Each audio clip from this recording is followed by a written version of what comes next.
Hey there, Dirt Bike people. I'm Chuck from TrueTech, and this is a conversation that I had a little while ago with a friend of mine named Geoff Clausen. Geoff runs a shop in Kamloops that's similar to mine. In fact, he is my main competitor. However, Geoff is a suspension expert. I am not a suspension expert. I do more engines, I do less suspension. He does more suspension and less engines. I've learned a lot from Geoff since we got to know each other in 2019. When I told him that I was starting my business and that I would be his competition, he was immediately helpful, and I've been very grateful to have Geoff around many times since we got to know each other. Like I mentioned, Geoff is a suspension expert, and I have come to trust his expertise when it comes to suspension issues that I often consult him about. Geoff is an analytical thinker, and he's also very articulate. I think he has a great way of explaining complex ideas in a simple way. Our conversations often go too long. This time we decided to record it, and I hope that it is to your benefit. Well, I figure our conversation will be meandering and who knows where it's going to go, and that's cool. Yeah. But I think probably the most practical place to start is a customer comes in the door, and I'm sure that you and I have the same or very similar experience. The customer comes in the door and is wanting to get their suspension done. What that means, you and I both know it's a huge, broad spectrum. What do you do when a customer comes in and says, yeah, I want to get my suspension done, and you know that they don't understand what that means? Yeah, I mean, the last thing you just said is the most important part. I was going to say we kind of have two different types of customers. If we're dealing with a customer that's never had suspension work done before versus somebody that has had suspension work done before, I think those are our two. I mean, but you've experienced this also, right? Yeah, So we yeah, communicate, right? Like, I mean, I go through an education process with my customer when that happens, and the second time, then it's really fast. yeah. From my interactions with you, again, I don't know if whoever's watching this knows that Chuck and I live in the same town, and so we get to talk to each other on a fairly regular basis. So we are both, I think, super keen on understanding how important it is to educate your customer. If you have an educated customer, then you can create a relationship with them, and it's easier to explain things. And I'll use this word carefully, but sell them stuff that's going to benefit them, though. Mm-hmm. So yeah, if a customer comes in and has, I want to get my suspension done, then right away, in my opinion, I always start with maintenance. Like, is it a used bike? Is it a new bike? So do we have a 5 or an 8-year-old motorcycle that needs basic maintenance done first before we even do anything? Mm-hmm. Obviously, that's part of the conversation. But then I would always start at spring rate first. There's obviously a big word that floats around the industry is revalved. So people always I want my suspension revalved. And that's where you and I come in and hopefully educate them as to what revalving actually means. And yeah, just explain to them that I'll throw this phrase in there. Set it up for my weight. Mm-hmm. So again, that sparks or stimulates a conversation of, do you mean spring rate or do you mean valving? And while we can kind of valve for weight, we more valve for discipline, whether it's motocross, off-road, trials, hare scrambles, dual sport, where we have a lot of pavement action versus single track. So yeah, it's Well, it's an interesting. Yeah. I'm sure we're gonna get into a lot of stuff, but actually, like, the next thing on my list is, I figured it would go here: springs versus valving. And when people talk about stiff or they talk about soft, and this is something that I've learned a lot about from you. Stiff and soft, what does that mean? And does spring rate affect that, or does valving affect that? And what are the differences between those two? And you do a great job tuning a lot of bikes, so I like to use the same analogies with tuning. If you're talking about carb work or fuel mapping, but everything affects the other thing. You don't just make a pilot jet change or a needle change and it doesn't affect the bike anywhere else, right? Everything kind of bleeds into each other. There's a transition from pilot to needle to main. And so spring rate has an effect on damping feel where it doesn't exactly affect damping. It just, back to what you said, the two key words is stiffer or softer. And you can achieve that a few different ways. And in fact, the same thing when we're talking about tuning engines or building power. If you have a customer with a 250F that wants more power, there's a lot of ways to make more power. I was right? talking about somebody about that with somebody earlier today, literally, like they want more power, but what does that mean? And a lot of times, well, we can get more power, but it's all going to be at, 9,000 RPM and up. And then they get the bike and they're like, I know a lot of people, when the 250RX came out, they were saying like, man, the 250RX has way more power than the R, but the horsepower numbers don't show that. Horsepower numbers say that the R has a few more horsepower, but everybody felt like the R was weaker just because the R was designed for motocross and you had to hold it pinned, and the RX made a little bit lower horsepower. But what I'm hearing you say is something that I talk about with people all the time. This comes up. Philosophy 101, there's a simple and easy answer for everything. It's just that answer's wrong. And the more you know, the more you understand how complicated that answer is supposed to be. Like you said, the simple answer is wrong. I want my suspension stiffer. No problem. Let's put stiffer springs in.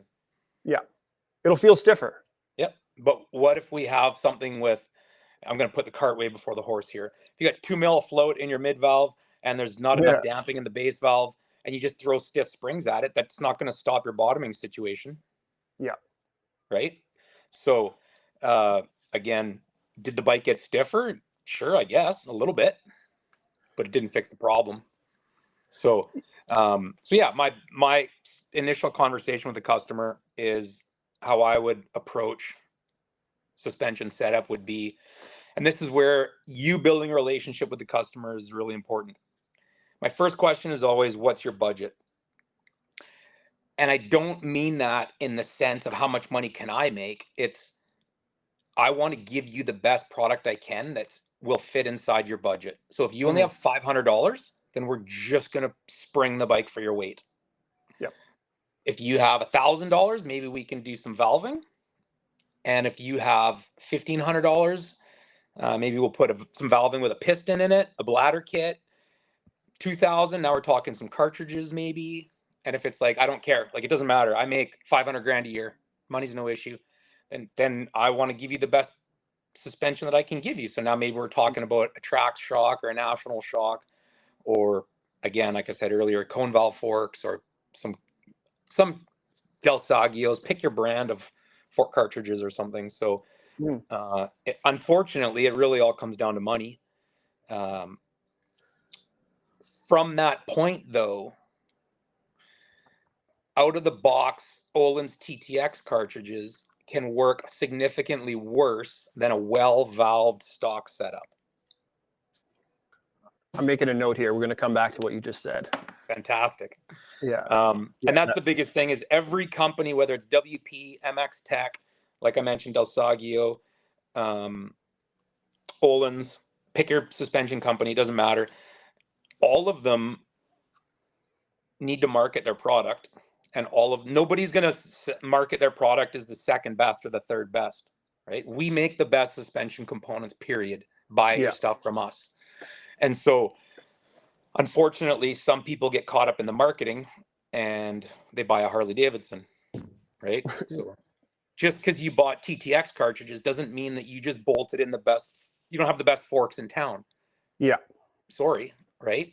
And the same goes with cone valves. I'm not picking on Öhlins. Their stuff's great, but it doesn't matter if it's cone valves or Luckies or Ravens or whatever, Del Saggios, but how are they set up out of the box? Well, and this is something that we've talked about a fair bit too. The way that the Luckies, because out here, Luckies, I feel like it's between the Luckies and the 6500 cartridges, but I feel like the Luckies definitely have the edge out here, like in our local area. if you want the best stuff for what we ride here, what our off-road guys use, pretty much everybody's going to go with Lucky's. But the way that the Lucky's come stock from MX Tech is, for most riders, pretty stiff, or at least most of the riders that I deal with, it's pretty stiff. And the way that the guys on the coast valve those cartridges is pretty different, and the way that they spring it is also very different from the way that you do it, and the way that the guys at MX Tech do it. Like it's all different. And I want to also say that yourself, me, Ian from Rider's Edge, Rod from RMR, James at Suspension Works, Al Dick, it doesn't matter, whatever local suspension tuners we have in the province, I'm sure I've been in all their stuff, and I'm sure they've been in some of our stuff. And I just want to say nobody's wrong. Mm-hmm. And it all depends on what does the rider want. So when I get something that has 2-trick or RMR or whatever decals on it, I can generally look at the valving and tell, oh, this must be for motocross, this must be for off-road. But if I don't know the original owner that had that valving work done or that setup done, how do I know what they're trying to accomplish or achieve? Your riders and my riders, even I can have guys that race masters or expert and are very, very fast off-road guys, right? Oh my God, I just brain farted. What's your buddy's name? Oh, Mitch. So Mitch, for instance, right? Phenomenal rider, very fast, right? His needs are probably a little different than Dylan Bucknell's or Kevin Defoe's or Owen McHill's, right? Totally. And none of those settings are wrong. They're all fast and they're all talented guys. They're just different. And so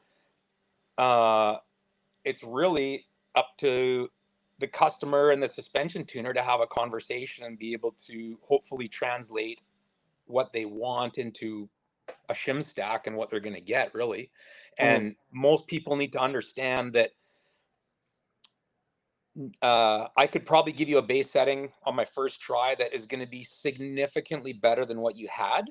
Is it the best for you? No, because now we need to keep working, right? A little stiffer here, maybe a little softer there. And so I'm sure you have guys like Mitch that you probably do extensive work with. You're constantly changing stuff. And I have those guys too. And we're always swap out one spring, add one more shim, put in a check valve, try something different. Just in that, it's a quest that never ends for data, basically. Well, and that's something that I run into a lot too. So personally, when somebody texts me or calls me or emails me about getting revalving done or extensive suspension setup, generally my first question is, have you talked to Geoff? Because I'm not a suspension expert. I can go in and revalve stuff. Like I have a basic understanding of what's happening inside suspension. But once it gets really technical, I don't work with it every day. Like I'm better with engines than I am with suspension. But what I think is the most important thing for getting suspension right, and I tell people this all the time, you need to develop a relationship with your suspension tuner, and you need to have whoever you can communicate with so that you feel like there's accurate communication, you're being heard, and the response is making sense to you. That's the person that you need to deal with. And then following that, there's another question. Like I don't do a lot of stuff where I'm gonna, like if it's deep in the weeds, like what you're talking about, we're changing float by 1 or 2 mil, or we're swapping out base valves, and we're not. I'm not doing that, because in my mind, there's 2 ways to do suspension. You either charge a lot, and then when the customer comes back and says, hey, it's a little stiff in the mid-stroke, then it's your responsibility to kind of take care of that. Or more what I do, it's not as expensive. I'm not putting in fancy parts usually, very rarely, unless it's like cartridges. But I'm not engineering a new system. So sometimes I'll modify a mid valve or something, like on the Apex forks for the adventure bikes. Right. I'll machine some little parts or something, but it's very basic. Mm-hmm. And that's a whole different thing from charging a lot and then having that kind of initial cost carry through, and you're kind of married to that customer. Whereas what I tend to do is it's a little bit cheaper, but I'm telling you right off the bat, I'll get it closer. Like, you're going to get closer to what you want, but it's not going to be anything close to the best. Mm-hmm. If you're okay with something better than what you have right now, I can. And if what you want to do is make it softer for enduro, I can help you with that. If it's moto, I'm not touching it. You're still giving them value for their money. Yes, Because it's just you're different. not charging them $1 million. Yeah, but if they come back to me and say, like, hey, I'm getting close to the edge of my clickers, maybe, do you think we can pull it all apart again and redo all the shim stacks so that I'm like, no, that's not what I'm doing. That's not. Or yes, I'm as staying long out as of you're that. okay that it's going to cost X amount of dollars. Yeah, I can do that. Yeah. Mm-hmm. Now, and I do that. I do both, to be honest with you. James at Suspension Works in North Van and myself are the only, to my knowledge, are the only two guys in Western Canada that is selling MX Tech products. And so when guys want a National Shock or Luckies or Ravens or Blackjacks or whatever cartridge kits they want, they would have to come through James or myself. Yeah. And I have spent a lot of time and energy, and which translates into money, into establishing base settings for those shocks and forks, for, back to what you said, what we have around here. Mm-hmm. And I've communicated a lot with Jeremy at MX Tech back and forth about the settings that I've come to. And Jeremy openly admits he hates riding the stuff that we ride. He hates Chewels, right? Mm-hmm. He hates all that stuff. So he's kind of giving me the free rein. He's like, do whatever you need to do, but I'm not going to say you're wrong. He's like, in my opinion, it's way too soft, but I'm not riding what you're riding. So my opinion's not really valid. Mm-hmm. And I've ridden his base settings. They're not bad. In fact, if you put out of the box Lucky cartridges into some AER forks, I'd say you're like 7.5, 8 out of 10. It's way better. Huge improvement. Yeah. But we could get you to a 9, no problem. Yeah, depending on skill, of course. Like, I feel like I've installed enough Lucky cartridges by now that I feel like what comes in them stock is like either for what we have here, it's for like a top 5 intermediate, maybe somebody in the expert class. So we should pivot there and let's talk about that. Never. Does a faster rider need more damping? Right? Yeah. Now, and I mean, I guess you got to define faster. Like, a junior over. If you have a junior over and an expert, are you pretty much saying that if that rider over 2 years, let's say, of racing, doesn't gain any weight, right? We have no physical characteristic changes. They just improve their skill set, and they go from a junior over racer through intermediate. Now they're a top 5 expert guy. They're fast, right? Does that warrant, just black and white automatically? I need to valve their stuff stiffer now. Okay, I'll give you my understanding, and then you can pick it apart. Yeah. So I would say 80% of the time, yes, more damping as they get faster. Mm-hmm. But sometimes when guys get faster, they just get smoother. Absolutely.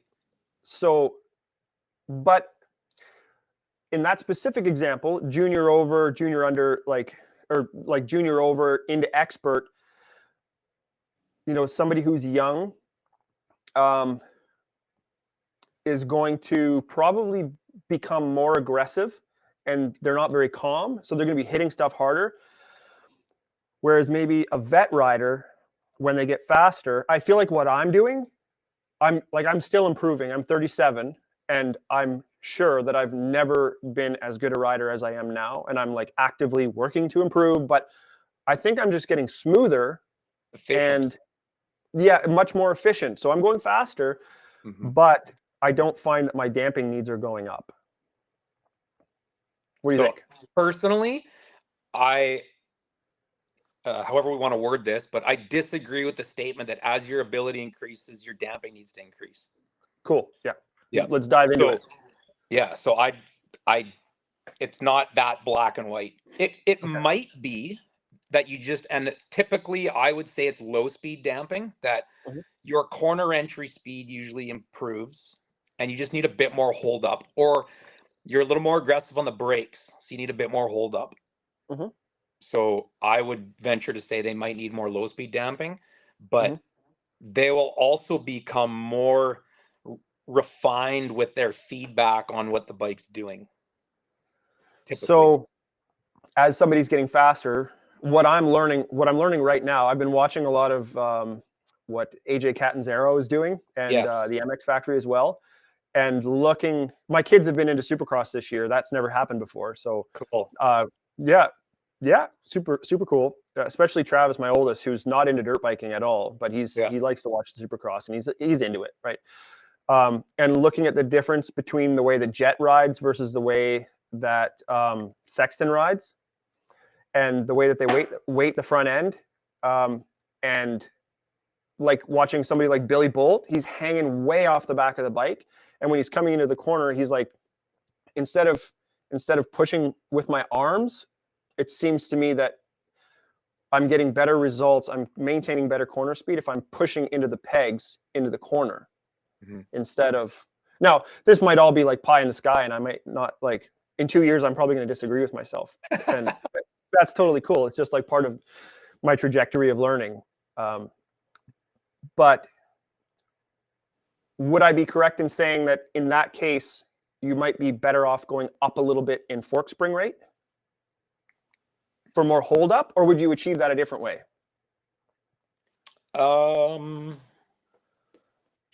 Now, every conversation we're going to have, there's no right answer. There's no. So at that point, when we're refining suspension, it will come down to testing and rider preference. And so I do a lot of stuff with Dylan Bucknell, and I really find the ability to make a small incremental change, and he's able to give feedback based on it. He's sensitive to changes of the bike. So we'll do that. We'll go from 4.6 spring rates, then I'll throw a 4.6 in one leg, so we have 4.7s with the same amount of installed preload, and go, okay, don't change anything else. How's that? Then he'll go ride it, and he'll come back. Okay, it does X, Y, Z, and give me some really good feedback. I'm like, okay, cool. Some of it is like, that's a negative and that's a positive. Then we'll go, okay, let's tighten up the float on the mid valve. Okay, now that achieved X, Y, Z, but it also created W and R for negatives. Now let's go back to the 4.6 spring. You know what I mean? It's never ending. And so this is part of the conversation. It's always going to come full circle with our customer in the beginning. This is the price for a revalve. Here's the price to have a crew chief that's going to make it perfect. Chances are you can't afford this. Yeah. Right? I'm not your crew chief. And for me, I don't even want to do that. Like, I have way too much other stuff to do. Like, I live here in my shop, and I don't have the time or the skill. I don't have the experience, nor do I want to go to the track and be tuning guys at a high level all the time. Like, I don't even feel like doing that. And I think that's a big difference between somebody who does like what I'm doing and what you're doing. Like, I kind of disagree with you a little bit.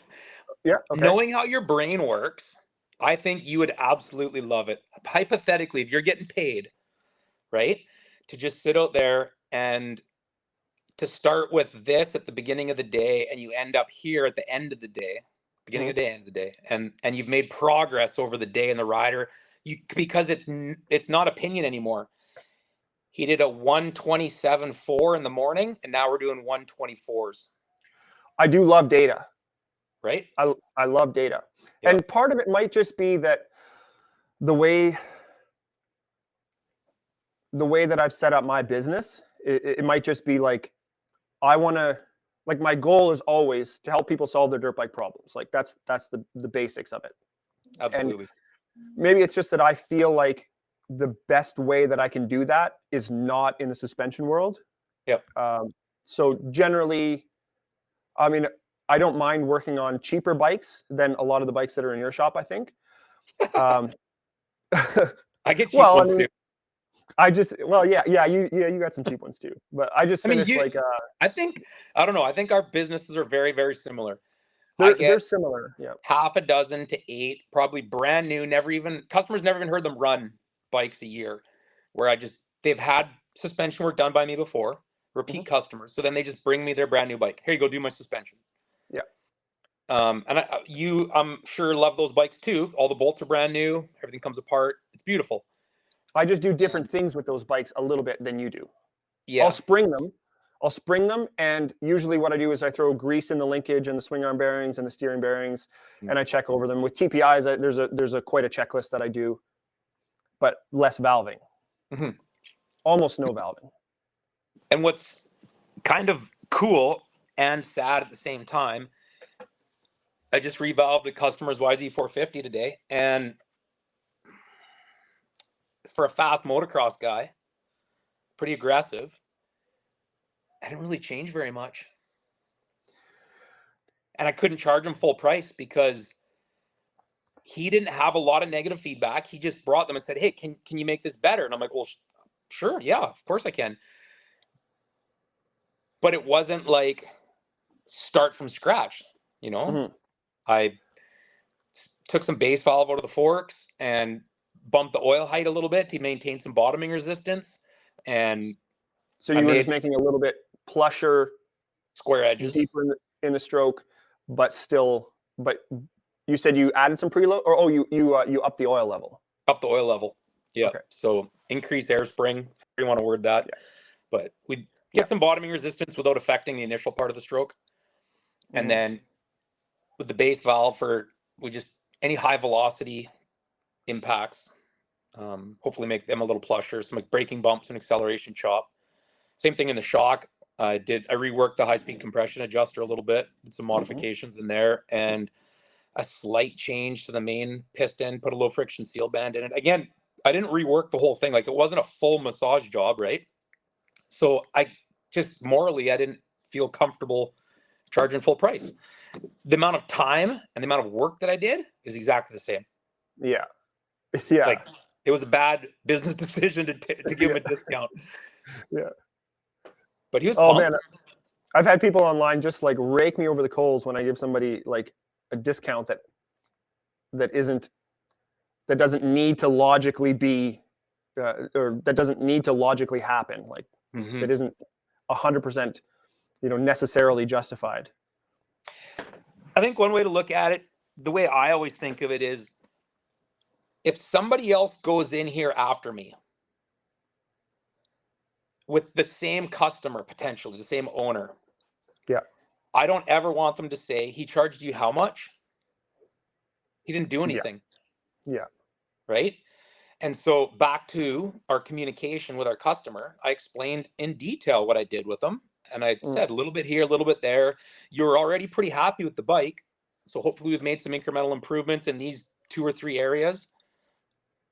It's serviced now. It has fresh oil, fresh bushings. Everything's happy. So Yeah. it's going to work better. So let's go back to this when you said it comes down to money, and we've kind of bounced back to that a couple of times. How do you think that the industry has changed? So let's say between 1990, when inverted forks really became like everybody had inverted forks, to now. And back then, I mean, I've been in suspension from the 90s a lot, and I know how poor it is. What do you think? Like back in the 90s, like a lot of the older guys that I know, they're like, "Oh, the first thing you do with the bike, take it to the suspension guy and change out everything that's inside." And I see a lot of guys that have just kind of brought that mentality along, and I think it seems to me that they spend more money than they need to.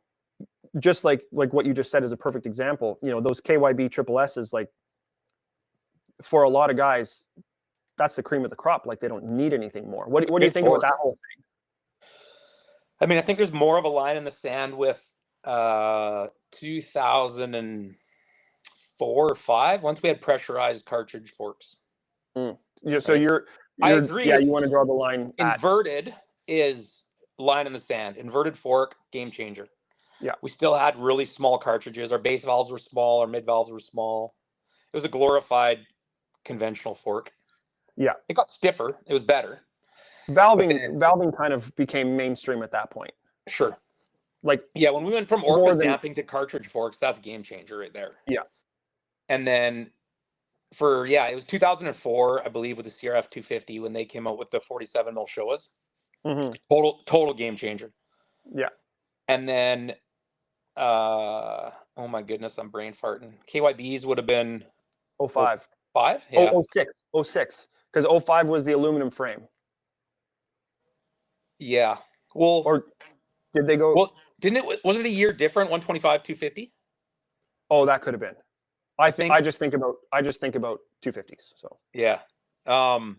Anyways, that was a big deal because now we had was it 04, 05, 06 when Suzuki and Cowie had the RMZ 250? yeah, And that that was a terrible terrible fork. monstrosity. Yeah. And then 06 even Cowie had a bad KYB on their 450. 05, Mm-hmm. 04. Anyways, it was a different, I think it was a 28 mil piston, really restrictive piston design. So I think it was more along the lines of when people started to embrace high flow piston design for the base valve. Mm-hmm. And, Paul Feed's theory on let's control the oil flow with the shim stack, with the valving, not with the orifice. That makes complete sense. Yeah. And so that was total game changer for bikes, I think. Mm-hmm. And spring rate too, like if you look at modern bikes, they're coming with like 5.0s, 5.2s in like Yeah, 450s. That's blows my insane, mind. Yeah, right? blows my But mind. yet, let's go back to the early 90s. 4.2s were like 4.0s, 4.2s. Yeah. So we keep going stiffer as time evolves, Mm-hmm. which is good, I think. Holds the bike up in the stroke where it's plush. But But then 5.2, like really 5.2? I think so. Isn't Cowie or Honda? I could be Honda, wrong.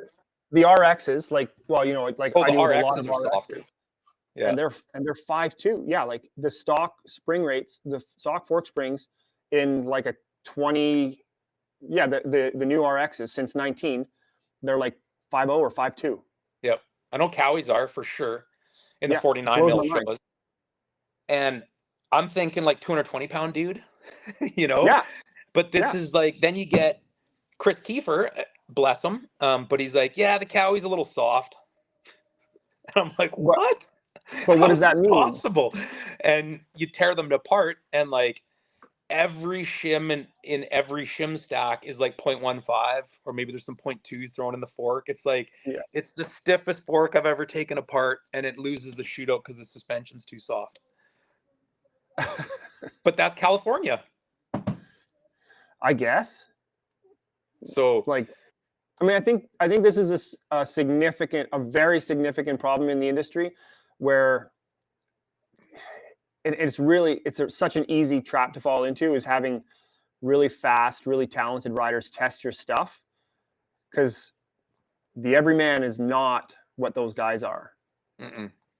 but even, I don't want to throw anyone under the bus here, but way back, let's go 06-ish. Yeah. I had a good conversation with Brock Hoyer, and he was talking about his time with Leading Edge racing for them. And they had Frenchie from C4 doing their suspension and engines. And back to what you just said, like take that pro mindset. So they have settings they've established in California, maybe for some fast pros. And then they're like, this is the shit. So then they try to bring that here. And Brock straight up said he spent half the season begging them to make his fork softer. They're Yeah. unrideable. But as Joe Public, we don't know that. So yeah, and I deal with the same thing with engine tuning, like like a lot of the stuff with the TPIs. like the stuff that Dave at TSP is doing is, I mean, it's like leading edge for sure. And of course, you're going to be tuning with the really like the top guys. You know, he's tuning with like Graham Jarvis and Kabachev and those guys.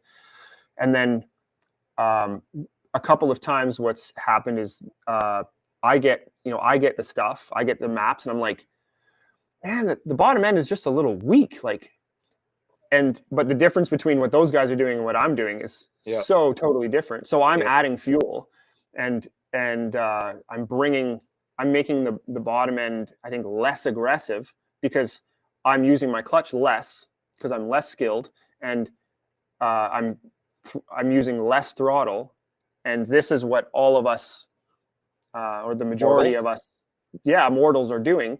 We have completely different requirements from what fast guys want. And this is something that I deal with all the time is guys are like, well, this is what the pros are running. This is what the pros are running. That's exactly what you don't want to be running.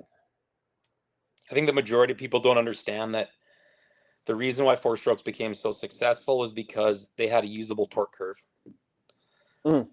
And a professional rider is using the horsepower curve, and us mortals and amateurs are riding the torque curve. And so again, back to pick your rider, your pro rider. Yeah, they just hold the thing wide open, or they're using the throttle or the RPMs more aggressively.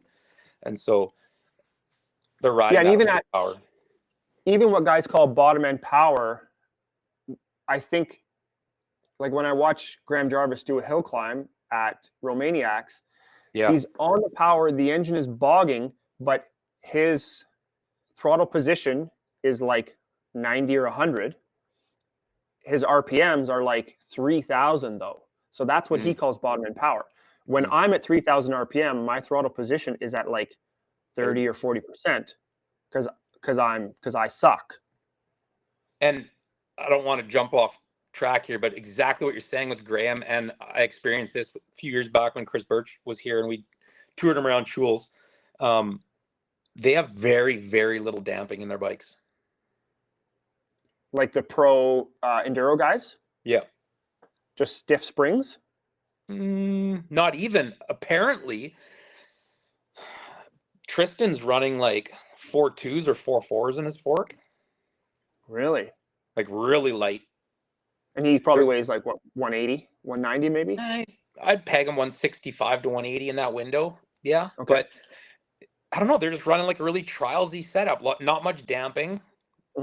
Like just, I don't know. I think they're trying to make the bike as soft as possible. But it's, I don't know. I just watched Chris Birch ride his here, and it had very little rebound damping. It was very pogo-y. And again, he is a trials rider by background. So, and same with compression. Like when he was bouncing the bike and manipulating it, it didn't take much effort to get it into the stroke. But clearly, obviously, he's extremely talented. He's very fast.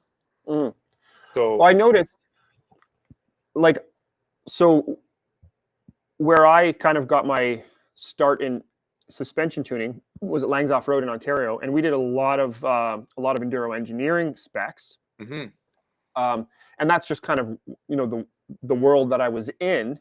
And I couldn't see outside of it very much. And looking back now, I'm like, oh yeah, like the springs were too soft. But what I really noticed this year, actually, just like a couple months ago, I went from 4.6s to 4.8s, like according to your recommendation. I went up one spring rate on front and rear, and I like it a lot. And I think the difference, I mean, I think I knew what the difference was going to be, but softer springs, basically the whole center of gravity is a little lower and it's less responsive. It seems more dead. And now just one spring rate up, like the bike is a lot more lively. It pops. But in order to take advantage of that pop, that lively feel, like you got to kind of be on your toes a little bit more, I feel like. But if you can be, then there's big advantages there. Would you say that that's accurate? Yeah, and that's what I always communicate with customers, is that when we're changing one spring rate, again, there's no right or wrong there. This is just tuning, right? We're going to create a new characteristic that you may like or may dislike. but it's going to be different. And so at that point, it sucks. It's like a 996 and a 997 bend handlebar. Like one has a little more upsweep, one's a little flatter. Without spending $220 on bars, there's only one way to find out. It sucks. Yeah. You might like one more than the other, but it's like, yeah, you got to buy a spring.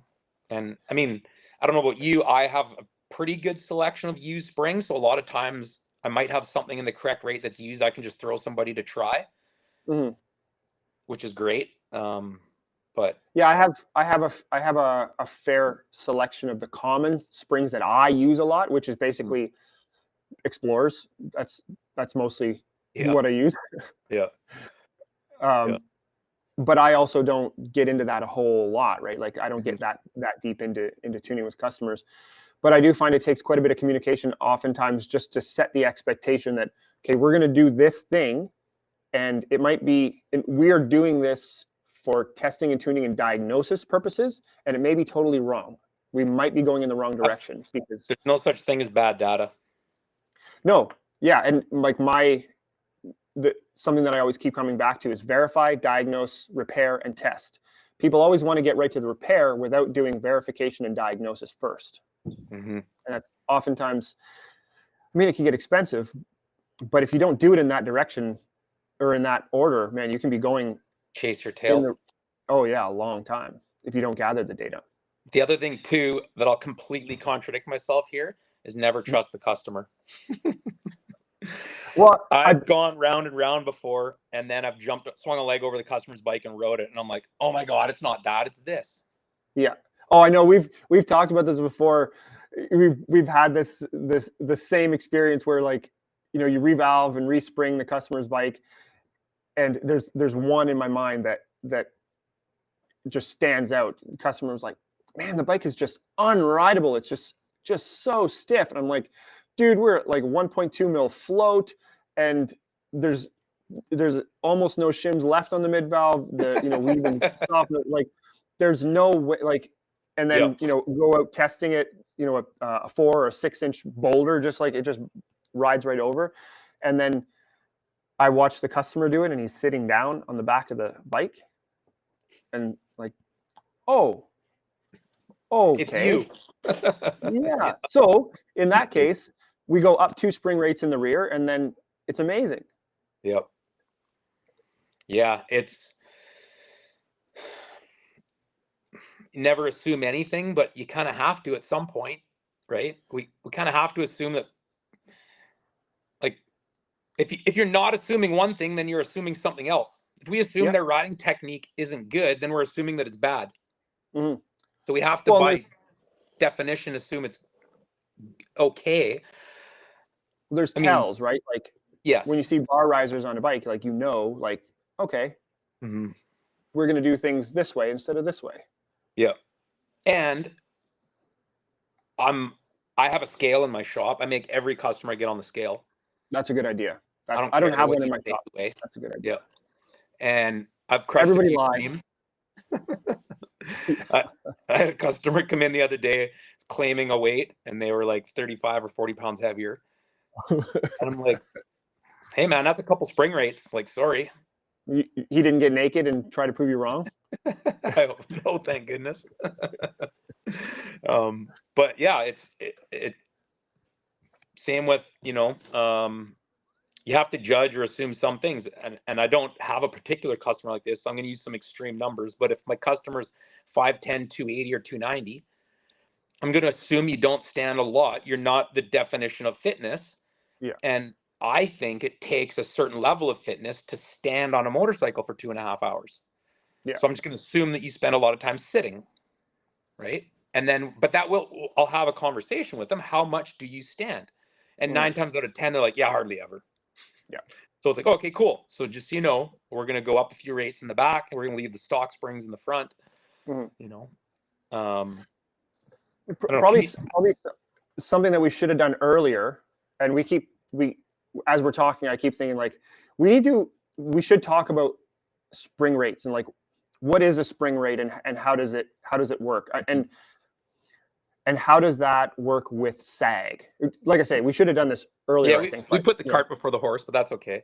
So maybe people will watch this twice. When I I've taught a few suspension little clinics and courses and stuff. And so when I am teaching suspension 101, let's call it, I always start with springs. And so I guess we could kind of revisit that real quick. The scientific definition of the scientific purpose of a spring is to store and release kinetic energy. And the scientific definition or purpose or job of damping is to turn kinetic energy into heat, which can then be dissipated to the atmosphere. How does that, what does that mean to, I imagine you'll get into it. What does that mean in layman's terms? So, again, most people have jumped on a pogo stick. So when we compress a spring, we've stored a certain amount of kinetic energy, and then the spring will release that kinetic energy, and that's what gives us our little pogo bounce jump up into the air. So, Rebound. yeah. So a spring, we measure its rate of how much force it takes to compress at a distance. And so that can be measured in imperial or metric. We can do pounds per inch. We do kilograms per millimeter, newtons per meter. And so all those mathematically, all those numbers can be converted into either one of the ways. I would say with road racing, for some reason, they tend to run pounds per inch on shock springs. It's very, that's how, again, I spent quite a few years road racing in Portland, and it was always a 600-pound shock spring or 650-pound shock spring. And then also in mountain biking, almost all shock springs are pounds per inch. But yet all fork springs are in kilograms per millimeter. No wonder mountain bike guys are so weird. It's right. So, but luckily in the motocross industry, we run kilograms per millimeter. I think is one of the most common metrics that we measure springs by shock and fork. So, if we have a 1 kilogram spring, then it takes 1 kilogram of weight to compress it a millimeter, and then a kilogram for the next millimeter, and a kilogram for the next millimeter. That's where people get confused. Exactly.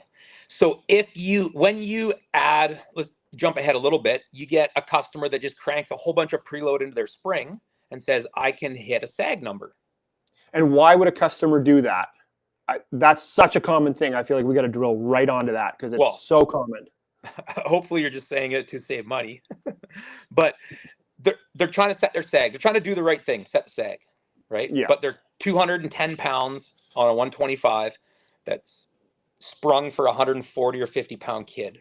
So in order to hit our desired sag number, which we can go into sag in a second here, for those of you that don't know what sag is, but in order to hit a sag number, we need to add a ton of preload to that spring to hit our sag number. So now, if we have 20 millimeters of preload in a 10 kg spring, right, then it's going to take 200 kilograms of force to compress it the first millimeter. That's a lot of force to get it to go.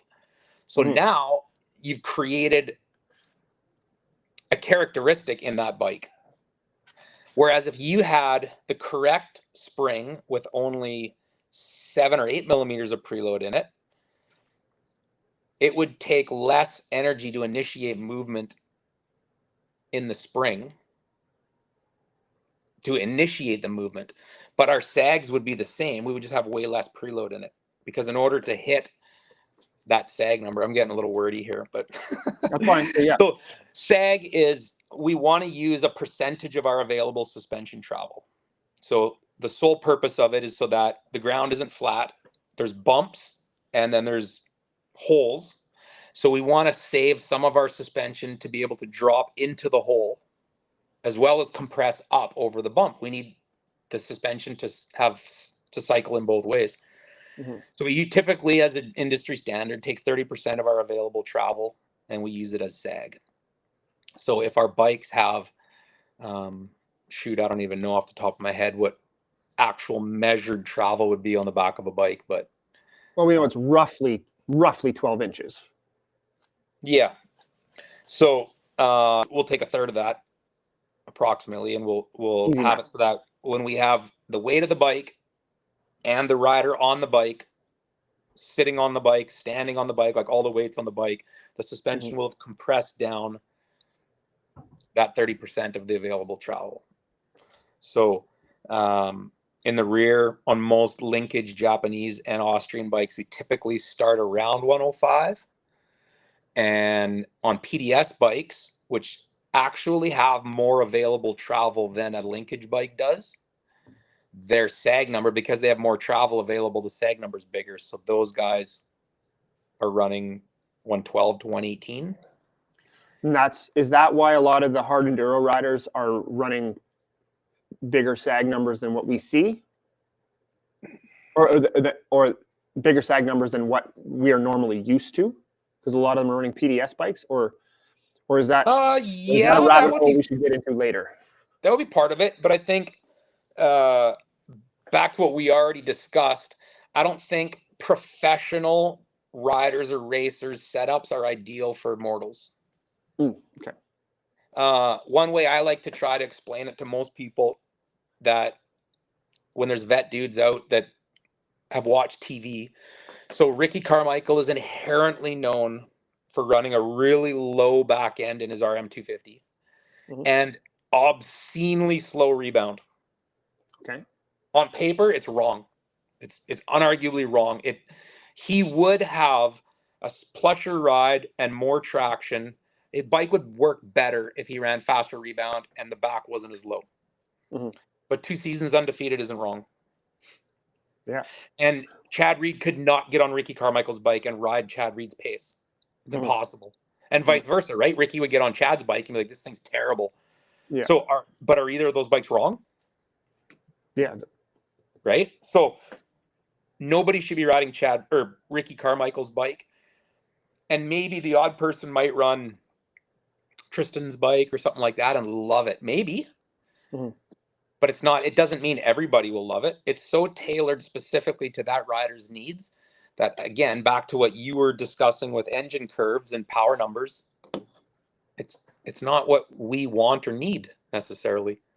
So I think if you have an extreme enduro rider or a pro, a Josh Strang or whoever, pick your pro.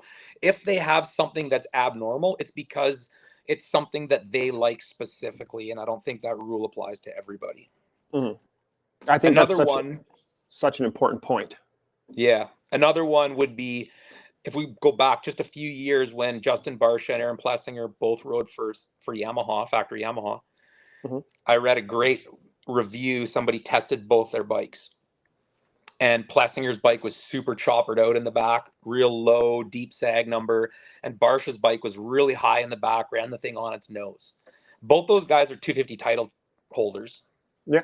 Right? They're on the exact same bike. And they're both fast as... Neither of their settings are wrong. Yeah. But they're polar opposite. Yeah. It's just what they want. Now, is it wrong for a 230-pound guy to set up his sag with a spring that's meant for a 160-pound guy? Yes and no. Yes. Of course. Yes, because it will exhibit more negative attributes than positive. But at the end of the day, it's your bike. I don't have to ride it, run whatever you want. Yeah. I don't care. I mean, I care. I want you to enjoy your riding experience as much as possible. Just know that I didn't prescribe that spring rate. Yeah. Yeah. And something that I talk with customers about sometimes is especially guys with new bikes or new to you bikes, they'll come in and, okay, let's set the sag. Well, okay, you're 220 pounds and I can see that this is a 4.2 spring and we can get a race sag number, but we can't get a static sag number. And what's that going to do to the relationship between the rear and the front of the bike? So we're setting sag in the back, but not in the front. That's a great point. But you just made kind of maybe intentionally, unintentionally. I think the most important point of a bike when we set it up is that it's balanced. Exactly. So what does that mean? Again, if our customer is 5.8, 280, and he just sits on the rear fender the whole time he rides, then a numerically unbalanced bike front to back will be balanced dynamically when he's riding it. Holistically, it's balanced. Yep. But for us, for you and I who stand all the time, it won't work. It wouldn't be balanced. But that's okay because we don't ride his bike. Yep. So yeah, balanced for the customer. I think that's really important. And also, one thing I've had many times, I'm sure you've had this discussion with many customers too, is when you have newer customers to suspension work, when they are plus size men. I've got a customer who's 6'8", 280. He's a large man. He's not super fat. He's just a physically large human being. Yeah, big dudes are heavy. He was complaining about how harsh his bike was, and it was stock, an older PDS KTM. And I said, yeah, absolutely. Let's put some stiffer springs in there. Let's, just didn't have a real in-depth conversation with him. And he stopped me and he's like, no, I need it softer. Like, it's too harsh. Because again, he didn't understand that if we pick the bike up in the stroke, get it up where it needs to be, it will be way plusher. And I literally had to not charge him for the job. Just say, tell you what, I'm going to do this. You go ride it. If you're happy with it, you pay your bill. If you're not, then I'm wrong. And yeah, he went and rode it. And he's like, I can't believe it's the same bike. Like, take my money. This is probably a great transition from spring rates into valving. So why is it like that? Why can you put stiffer springs in a bike and have it feel softer? Not changing the valving. Yeah, that's a more complicated, I think, than you think it is. There's a few factors that are going to come into play there. So right away, whether it's a fork or a shock, both ends of the bike are, on virtually any bike I've ever experienced, are engineered so that as we get further into the stroke, they progressively become stiffer. So we have some bottoming control. Yep. So I mentioned it earlier about with that YZ450 valve for a customer of mine, I increased the oil volume in the outer fork cartridge. We have an air spring that functions in that fork. So as the fork compresses, air is infinitely progressive and it acts as a spring, and we get some bottoming control. Because the fork is a sealed unit. Correct. And as you increase that air spring, that air spring effect.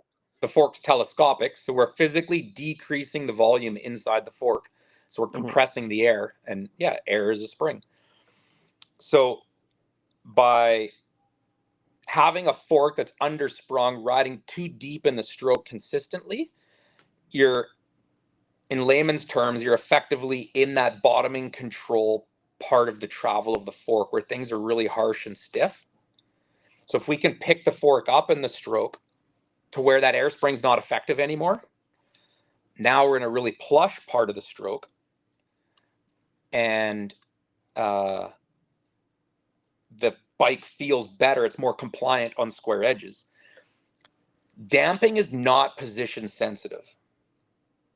Springs are position sensitive. And the air spring is a spring. That is extremely position sensitive. So that's a fork. Theoretically, infinitely progressive. Yes, 100%. Now, in the shock, we have linkage. And the purpose of linkage is to accelerate shock shaft speed as we get deeper into the travel of the shock or the stroke of the shock. So for instance, if let's say hypothetically in the first inch of travel that the rear wheel moves, you'll compress your shock an inch. For conversation's sake, it's 1-to-1. Well, for the last inch of our travel, it might move the shock 4 inches. Okay. So if we kind of bring this all the way back to valving now, we haven't really got into valving, but orifice, we mentioned orifice style damping before, which an orifice is a hole and we're just pushing oil through a hole. The faster we try to push that oil through the hole, the more resistance we'll create. So if we accelerate that shock shaft speed, then in theory, we will have more resistance to movement or to motion. So that linkage creates bottoming resistance. And in a because PDF, the curve looks like this as it goes through the stroke. yeah, it's very linear in the initial. Probably again, we can't put a number to this because we have aftermarket companies that build different types of linkage that can create a totally linear curve throughout the whole stroke and it has no bottoming resistance. Or we could have linkage that has a very progressive curve and it creates mid-stroke harshness. Yep. Right. So again, we're just speaking in general terms here, but for 2/3 of the travel in most dirt bikes, it's a very linear curve and the damping feels consistent through the travel. And at the end, we get that spike and we have some bottoming resistance so that when the bike does bottom out, then it's a cushioned bottom. Mm-hmm. And so having a bike, again, back to what our question was, if it's undersprung and riding too deep in the stroke, we're always in that bottoming control zone, just using the last third of the travel at the front and the back, and it just creates a very harsh ride.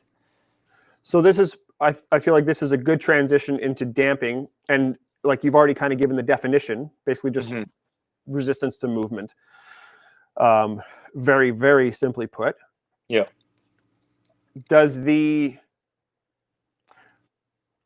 Maybe we'll back up a little. What's the difference between a mid valve and a base valve? Yeah. So this is unfortunately where a picture's worth 1,000 words, but have you got a cartridge there? I don't have a cartridge. Where's my... Oh, here. I have a picture of a cartridge. Perfect. Fantastic. That is the best book ever. When I first started doing suspension work, I got one of those right away. Ian McKill suggested it. I buy one, and I got one from him right away. And I tried reading that thing front to back, and it was Greek. And I literally had to shelf it for 1.5 years, 2 years. And then I picked it back up again after I had established a foundation of knowledge and reread it. And every single thing made perfect sense. And I was like, oh, now I get it. I have read it front to back, and I've made a bunch of notes, and I have papers sticking out of it. And awesome. Even though I don't do a whole lot of it, but yeah. Can you go back a page where it shows an actual like cartridge assembly with like the damping rod and the cartridge body? Yeah, you know this book really well. I think it's more than one page though.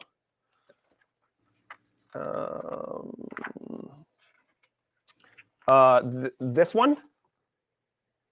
Yeah, hold it up a little more and a little to your right, I think. No, other way. Okay, if you can point to that whole fork assembly on that one page. Yeah, right there under your fingers.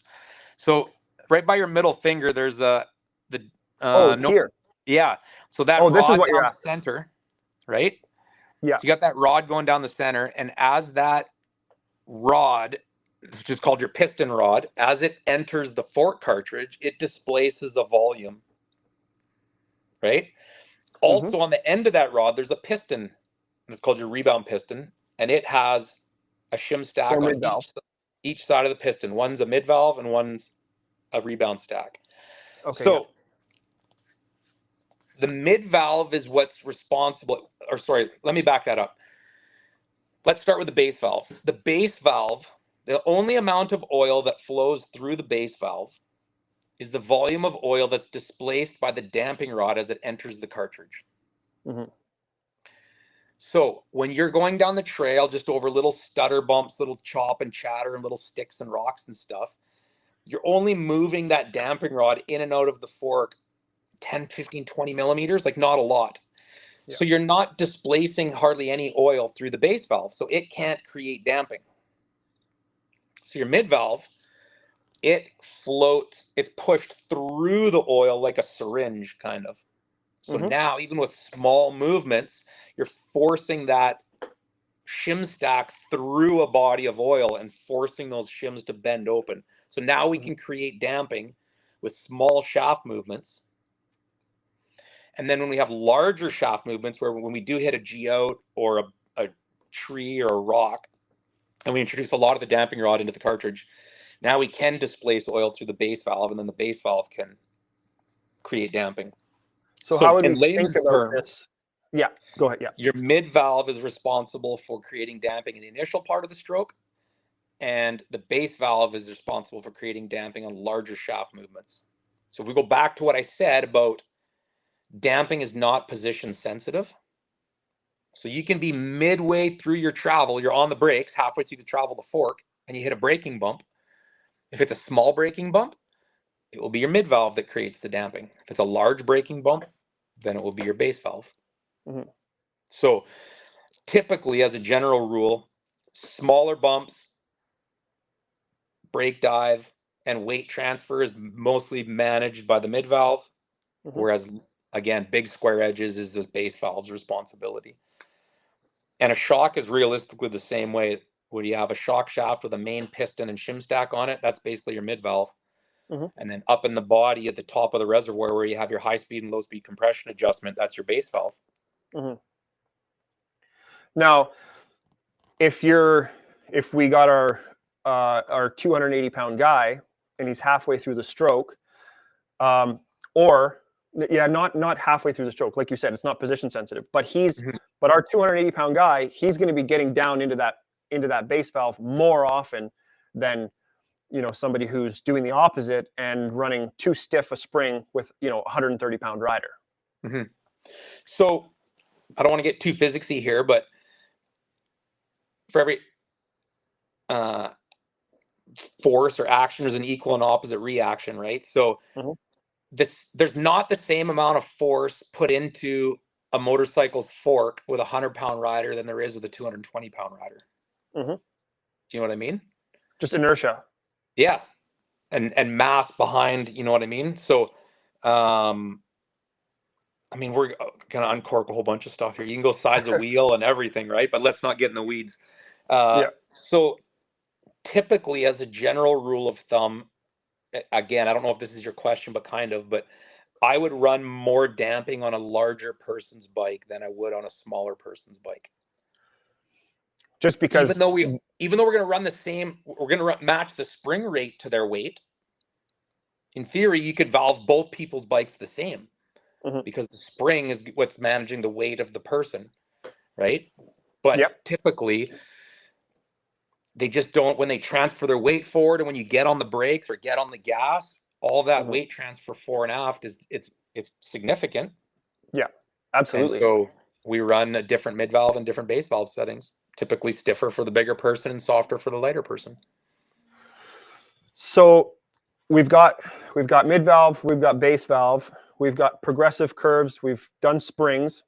Rebound. Now, sure, let's go to rebound. Rebound to me is something like, so I feel like I'm pretty sensitive when it comes to how an engine is running Mm-hmm. and where the power is and what I need to do with that. Mm-hmm. But honestly, I'm not somebody who's very sensitive to feeling what's happening with suspension when I'm riding a bike. So when I'm tuning my suspension, things happen really slowly.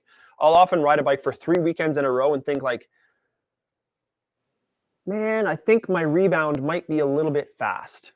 And then I'll make a 6-clicker change so that I can really feel, Sure. okay, I like this or I don't like this. But that happens really slowly for me, especially with rebound. With compression, I feel it in my wrists.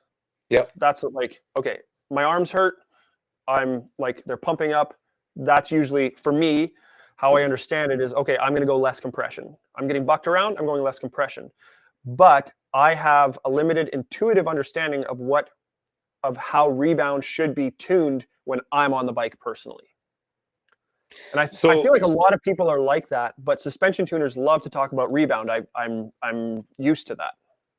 Yeah, and I was the opposite. I think before I really got into it, I would be more compression focused, and I find a lot of people either ignore the rebound or they just try and close it. So back to springs, if we're talking about storing and releasing kinetic energy, the only thing that can act on your rebound circuit is the spring. Mm-hmm. You can't make your wheel extend faster than the spring will push it out. Right. So there is a direct correlation. It is finite that if you have X spring rate, you'll have Y valving. Mm-hmm. And anything more is too slow and anything less is too fast. Mhm. right? And so back to what you said about if we have a very big customer, that's a tough conversation for me too. If they only have a certain amount of money and they want to put springs in their bike, so then we go from a 5.0 shock spring to a 6.2. There's no way the Big change. factory Rebound can manage those forces. Mhm. It's a pogo stick now. The compression might feel okay, but the Rebound, its sole job is to manage the spring, the kinetic energy being released from the spring. Mhm. So I will always say that. I'm like, look, just so you know, we need to revolve at a minimum the Rebound. And if I'm in there, then I'm already in there. We might as well do it all. But we can do just springs, just so you know, it is going to be a little pogo sticky. And most people are okay with that. They understand it. They don't have the money. Yeah. But then the other side of it is, let's talk about, while I'm talking, can you flip through that book into damping and find there's a chart that shows Rebound as a curve and where the comfort zone is versus where the most traction is. So a lot of times people mistake the purpose of Rebound. Rebound and traction are directly connected, 100%. Mhm. And the We slower you haven't make your said rebound, what is the purpose of suspension. We haven't said that. I That's mean, like that's page 1. right? I guess there's back to our layman's terms versus science too, but layman's terms would be for comfort, I would think. But yeah, traction. Do you remember what the technical definition is in this book? I don't. It like when I that's the first thing I read, and I immediately knew that I was going to love this book.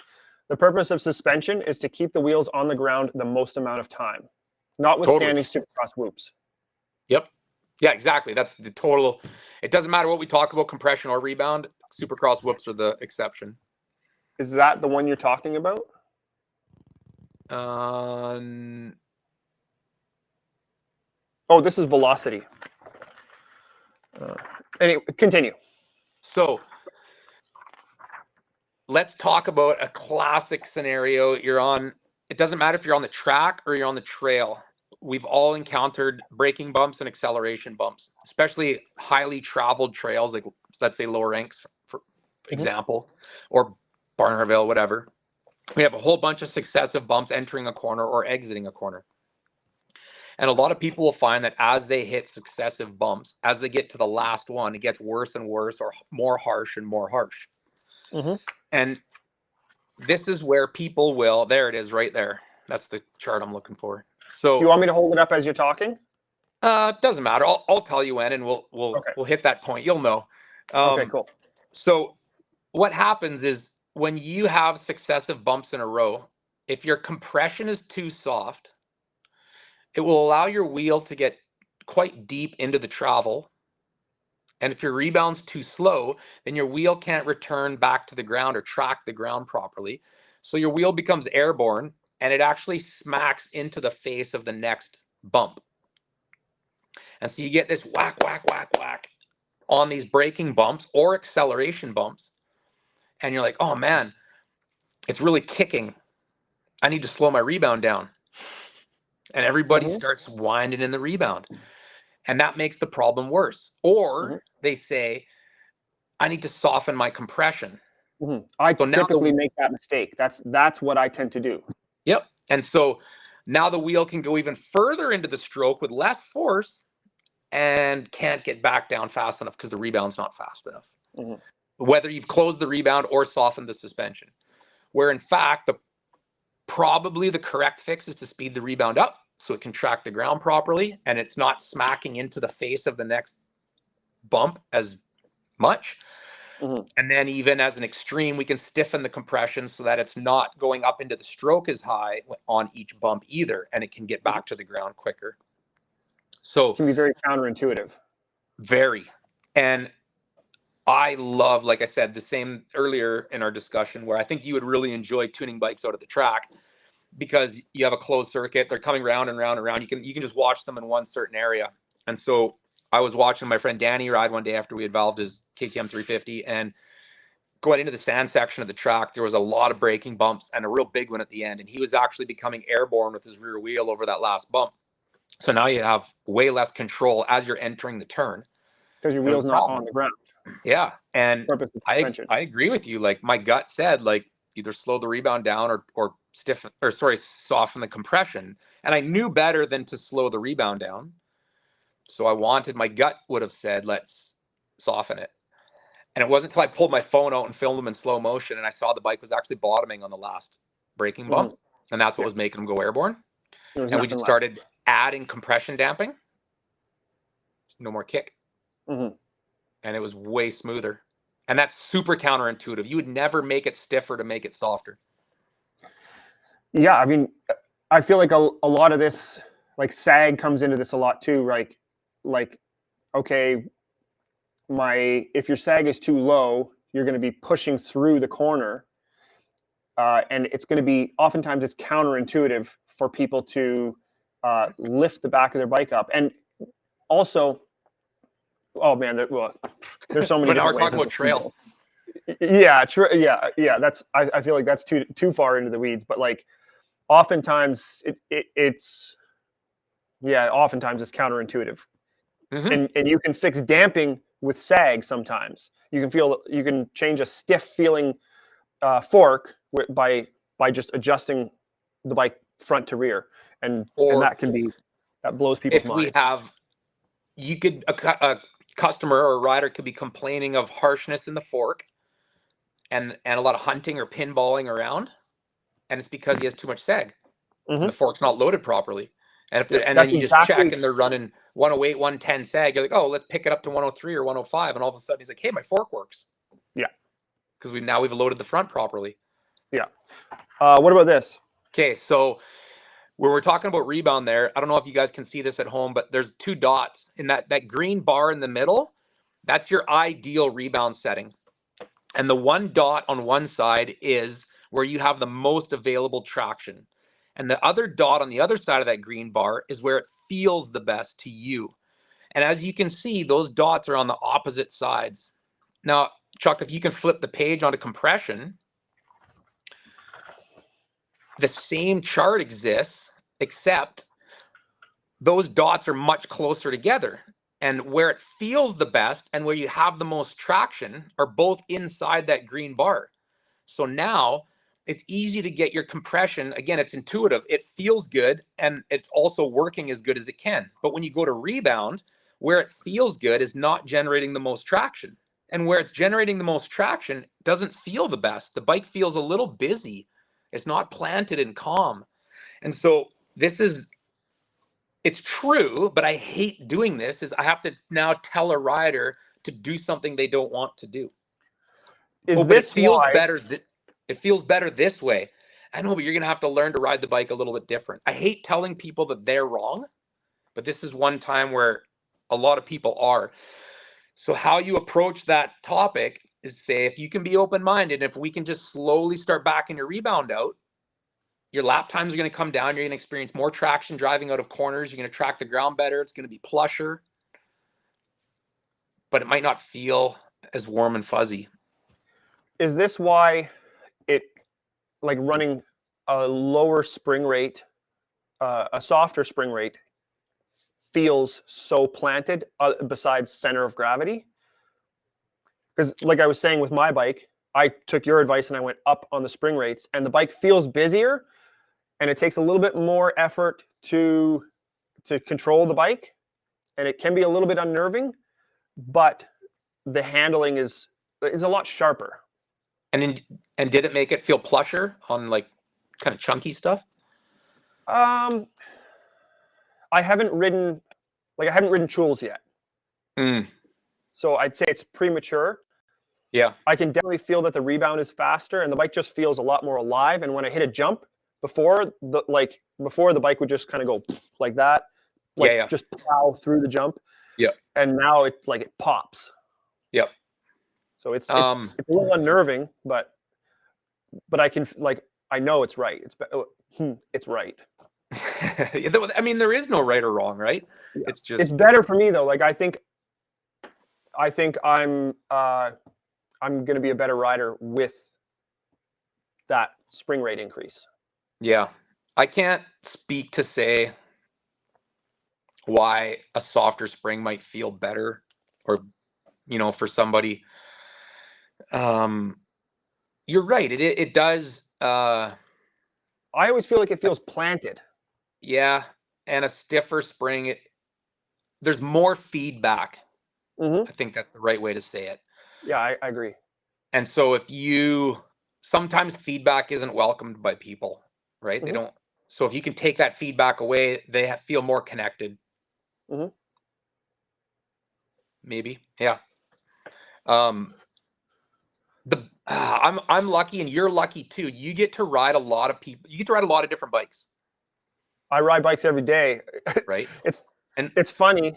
Oh yeah, well, and if I'm testing a bike, I go 60 seconds down the road and I turn right and I go into the woods. And usually my neighbors yeah, don't complain. you're for most people that don't know about where you're located, it's inconvenient in one sense, maybe for customers to get to you. You're not storefront on the main drag of a town, I do that on but purpose. yeah, but then for ensuring a good finished product, yeah, you literally have the forest at your back doorstep, and you can Yeah. go. A quick test is easy, whereas unfortunately I have to throw a bike in the back of the truck and drive up to Barnard Vale if I want to go test something, and it's time Mm-hmm. consuming. So uh yeah. Where were we? I lost my train of thought. I don't know, but I feel like there's one. Oh, uh, I have a list. There's a um couple. There's a couple things that we but should talk about. sorry, I was But saying you're lucky that you get to ride, and I'm lucky too. In our situation where we run a shop, we get to ride so many different people's bikes, different brands of bikes, Yamaha's, Kawasaki, Suzuki's, everything, right? And we get to experience different things, and I think that helps you, again, depending on what you're focusing on. If you're tuning a bike, or engine wise, or fueling wise, or suspension wise, even how many times do you get guys come in that want work done and they have a completely shagged front tire on their bike, right? yeah, And you're like, how do you even ride this thing? Like, why are we doing suspension work, but your tires are garbage? Like, it's or pointless your to me. linkage bearings are seized. Totally. So, being able to ride all those different types of bikes, I think, really makes you more intuitive to the feedback from the bike, and knowing what's right or wrong, how it's balanced. Uh, and yeah, picking up on, if you've never experienced seized bearings before, you don't know what that feels like. Mm-hmm. But if you ride customers' bikes all the time, and you've experienced it, you're like, oh yeah, I know exactly what that feels like. Classic one for me, and for you, I'm sure, with tuning, is like a plug spark arrestor on a two-stroke, right? It Mm-hmm. feels like the power valve's not opening. It has a very distinct power delivery, or lack of power delivery. And until you've figured it out once and know what a plug spark arrestor feels like, you'll You never can make chase your that mistake. tail. Yeah. So again, seized linkage bearings would feel the same way. Like, you just revolve a customer suspension, and you ride it or they ride it, and it feels terrible, and it's like, oh, Mm-hmm. it's because of that. I think so. The other, yeah, these two things kind of go hand in hand. What is the difference between an open cartridge and a closed cartridge? Right. And at the same time, I feel like you might answer this, but so I'm pretty much finished with my YZ project that I've been doing, Yeah. and which I learned a huge amount both about motors and less about suspension. But man, for the life of me, I cannot get those triple S forks to feel as plush as my Explorers with a gold valve kit. Mm-hmm. So I imagine you'll probably talk about why that is, or maybe I'm just doing it wrong. But I mean we've talked about damping specs for my triple S forks, Mm-hmm. and it's way better than it was, but it's nowhere near what my Explorers are. First of all, what's the difference between what's the big reasons why a closed cartridge fork is, I'm not going to Has the say better. characteristics it has. Yeah. Yeah. So the purpose of, I think you mentioned it earlier, like in the 90s, as we got into inverted forks and things, bikes and suspension has evolved. People are going faster. Mm. We're hitting things at higher speeds, which translates into more shaft velocity to the fork or the shock. And so when you have, anytime you're trying to push oil through a hole, right? As we're creating damping, which is how we've decided to do it for engineering wise. When you push oil through a hole, you're going to have more pressure on one side of the hole than you're going to have on the other side of the hole. Mm-hmm. And so when the velocity of the piston or the object with the holes becomes so great that the low pressure zone turns into a state of vacuum, we get what we call cavitation. And so it's literally boiling the oil. If you go up to Mount Everest where there is no atmospheric pressure, you can boil water with a Bic lighter, right? Is the water hot? No. Mm-hmm. And But you're it's not still doing it boiling. with heat. You're not No, doing it technically with heat. You're doing it no. just with pressure. Pressure.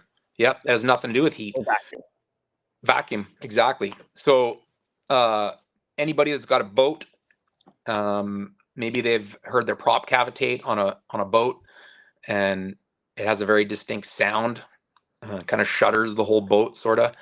And so again, you're in the water in a lake. It's not boiling, but we put the water into a state of vacuum, and so we're pulling air bubbles out of the liquid. And so as the needs of the bikes changed and we needed to create more damping, there's a direct correlation between cavitation and how much damping we have. The more damping you have, the more prone to cavitation you are, because you'll see a larger pressure differential over a piston, whether the mid valve or the rebound stack. Mm-hmm. So as we started having like supercross suspension and arena cross, and even, like I said, our newer bikes with crazy stiff valving in their outdoor suspension, we needed to prevent the cavitation somehow. And so if we pressurize the oil like we do in a shock absorber, then the oil is already at 150 psi. So it has to have more than 150 psi of pressure differential before it can enter a state of vacuum, before it can cavitate. So with an open cartridge fork, it's still pressurized, but it's only pressurized by the air spring, going back to what we were discussing about, we set our oil height in our fork and there's that air gap in there. And as the fork compresses, that air spring or that air gap becomes smaller and smaller, so we increase the pressure. So the pressure created by our air spring and our fork is pressurizing the fork. So technically an open cartridge fork is a pressurized fork, but in theory at full extension it's not pressurized. So the pressure is very small. But when we have a pressurized cartridge fork, now we actually use a mechanical device, whether it's a spring and a piston, or we can use a bladder, just like in a shock, and we'll physically pressurize the fork, either with spring pressure or gas pressure. When the fork's fully extended, it's already under pressure. And so therefore, as the fork compresses, that pressure increases, whether it's linear with a coil spring and an IFP, or a bladder and a nitrogen charge or an air charge. So those two different ways, like a Del Saggio fork or an older WP twin chamber fork, used a bladder, pressurized bladder. Well, as we discussed earlier, air is infinitely progressive. So the further you compress the fork, we're progressively pressurizing it. Whereas a KYB or a Showa or any spring-backed IFP fork, or the new WP, for instance, their new twin chamber, it's a linear rate spring behind the IFP. So then it's a linear. That's an interesting distinction. Adding nitrogen to that little bladder in like the older WP style closed chamber forks. That's something that I haven't thought about. That spring rate is going to be infinitely progressive versus a standard steel spring like in the triple S forks, or almost all the other ones. Yeah, is going to be straight rate. Yeah, I think to my knowledge, there's only two forks that use, well, technically three that use a gas charged IFP, and that would be the older WP twin chamber, the Del Saggios, and then the PSF forks. So your main spring pressure is what pressurizes the IFP in the PSF fork. But that fork was a bit of an abortion, so kind of a strikeout the Japanese parts, in my opinion. Oh, there's been a few strikeouts. WP's done their fair share of strikeouts. 4CS and Explorer. Oh, yeah. And yeah, there's been a lot. I mean, isn't it funny how we've basically, how full circle they've come? When you fix an Explorer fork, you basically turn it back into their old style open cartridge fork. Absolutely. I love an open cartridge fork. It's a great fork. Sweet spot. I love it. Yeah. Okay, so back to your question, why does it have the characteristics it has, and why are they different? So anytime we pressurize a shock or a fork, that pressurization is simulating spring force. Mm-hmm. So in theory, if you had a shock that was slightly undersprung and you didn't have a stiffer rate spring, in theory, you could increase the pressure in the reservoir and that simulates spring rate. Well, yeah, in theory. I mean, it doesn't, I don't know, very educated people. Again, I referred to Jeremy from MX Tech a lot. And then I have a very good friend of mine. His name's Steve Matthews. He owns a company called Vorsprung Suspension in Squamish or in Whistler. And they all have engineering degrees and they're far more intelligent than I am. And I've had multiple discussions with both these guys about that. And unarguably, they say that IFP or reservoir pressure increases spring rate. It's not a damping thing. And I kind of get it, but I'm not going to argue with it. I feel like, it might just be like one of those proportion things, but like the surface area on that bladder would, because it's so large, relatively speaking, I feel like that effect would be minimal, but it might just be my proportions, like my intuitive proportions might be off, and maybe it has a much bigger effect than I know. Do you agree that damping is not position sensitive? Oh yeah, absolutely. Okay, so then IFP pressure is position sensitive, so therefore it's spring rate. Yeah, and a progressive spring rate. Yeah, absolutely. Yeah. So basically what happens though is that when you pressurize a fork or a shock, you need to overcome that pressure to initiate movement in the fork or the shock. Mm-hmm. Right? So as an industry standard, we typically run 150 PSI in most shocks. There's some exceptions out there that run more, very few spec less. But yeah, I've played with pressure quite a bit, and as we take damping out of the shock, and typically with a really plush wood setting, we run a lot less damping than what's stock. In theory, we could then run less bladder pressure, reservoir pressure as well, because our potential for cavitation is smaller with less damping. Yeah, significantly. Yeah, and so it has a very profound effect on the feel of the shock, like its plushness. It's very interesting. I have Steve that owns Vorsprung. He's got a dyno, and he's openly invited me to play on his dyno. So I'm looking forward to using it one day. But I want to bring one of my shocks and some valving settings that I have, and so I can test it and know literally at exactly what PSI does it cavitate at what shaft velocity. You know what I mean? And then I would know that your average bush bike would only ever see, like, you're not going to see 7 meters per second on a woods bike. I'm sorry. Yeah. Like, that's insanely high velocity. That's supercross stuff that they rarely ever even see. So if we go 4 to 5 meters per second, which is the more realistic velocity, if I know that it will cavitate at 4.5 or 5 meters per second at 98 or 104 PSI, then I know that I can never go less than that. Yeah. And so then I can use that window of 110 to 150 as a tuning tool if I wanted to. Yeah. But so on an open or a closed cartridge fork, what you're loving about an open cartridge fork is you don't have to overcome that pressurization. And so the initial part of the fork travel is so plush and buttery. Whereas we have a little bit more effective spring rate or more hold up in a pressurized cartridge fork. And it's just a characteristic that it's not unavoidable, but kind of. Well, I feel like that's why the Luckies are so incredibly popular here in the Kamloops area. Yeah. Because anything that we can do to make the fork and the shock compliant Mhm. in our baby heads here and our square edged rocks is gonna it's gonna save energy so we can ride for 2 hours or 3 hours in a race, or And that's I guess funny. more. That's literally back to what we were saying about conversations we have with customers. That is the conversation I have with customers when we're talking about suspension. Mm, I get a lot of guys, I'm sure you do too, that they say, I'm too old, I don't need suspension work, or and I'm like, actually, you're the guy that needs it.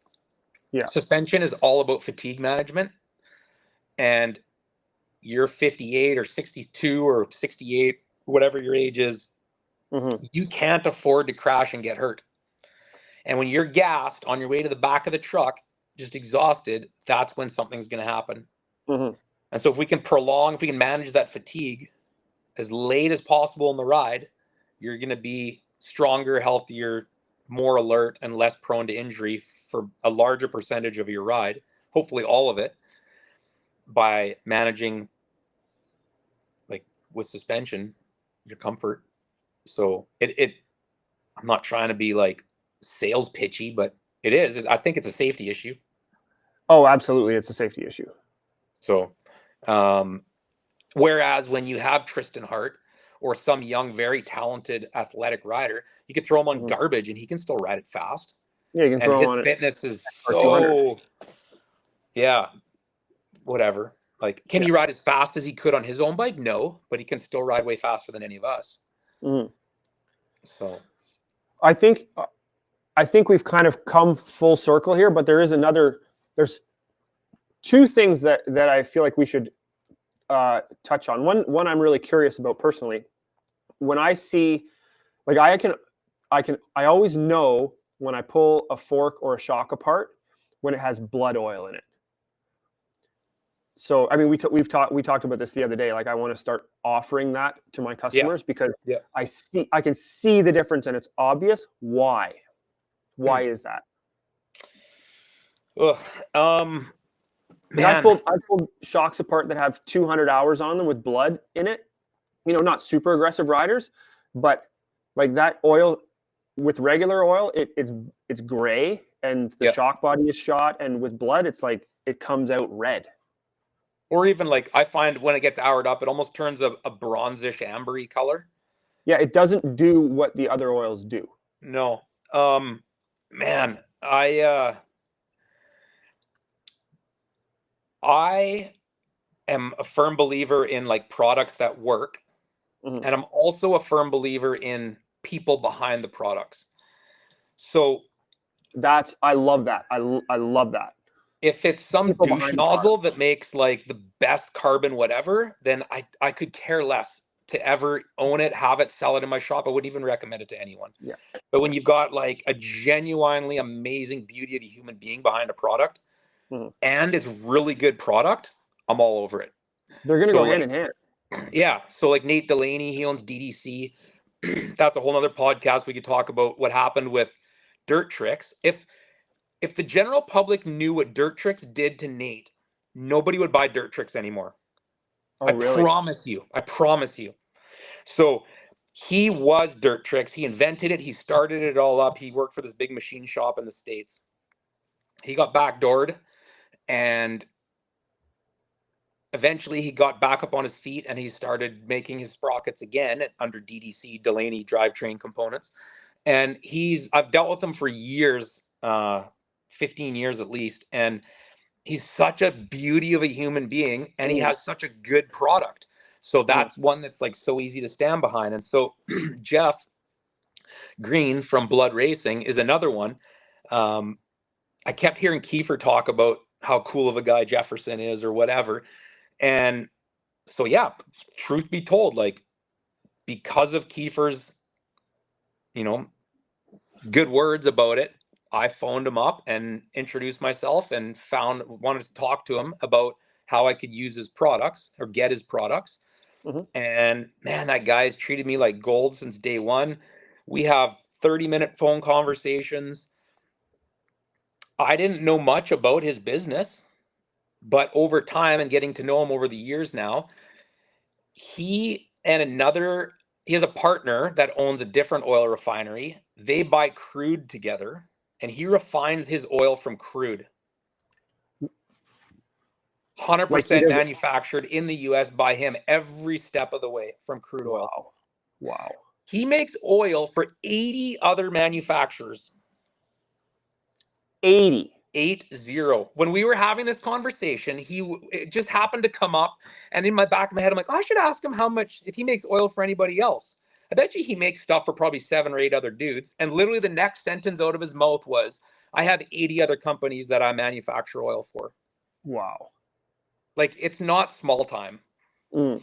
The stuff he's doing this last year in Formula One is like, again, I just sit on the phone.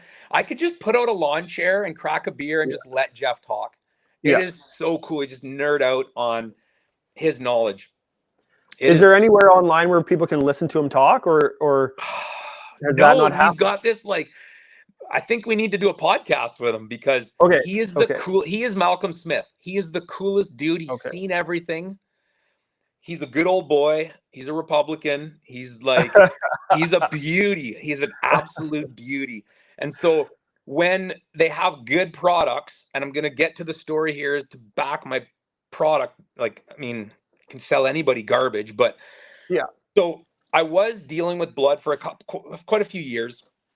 And then Jeremy started developing the National Shock because he had the At Lucky MX cartridge Tech. out first. Yeah. So Jeremy at MX Tech, and again, he's another man who is so disgustingly intelligent, and he's so awesome. Just let him talk and tell stories. Mm-hmm.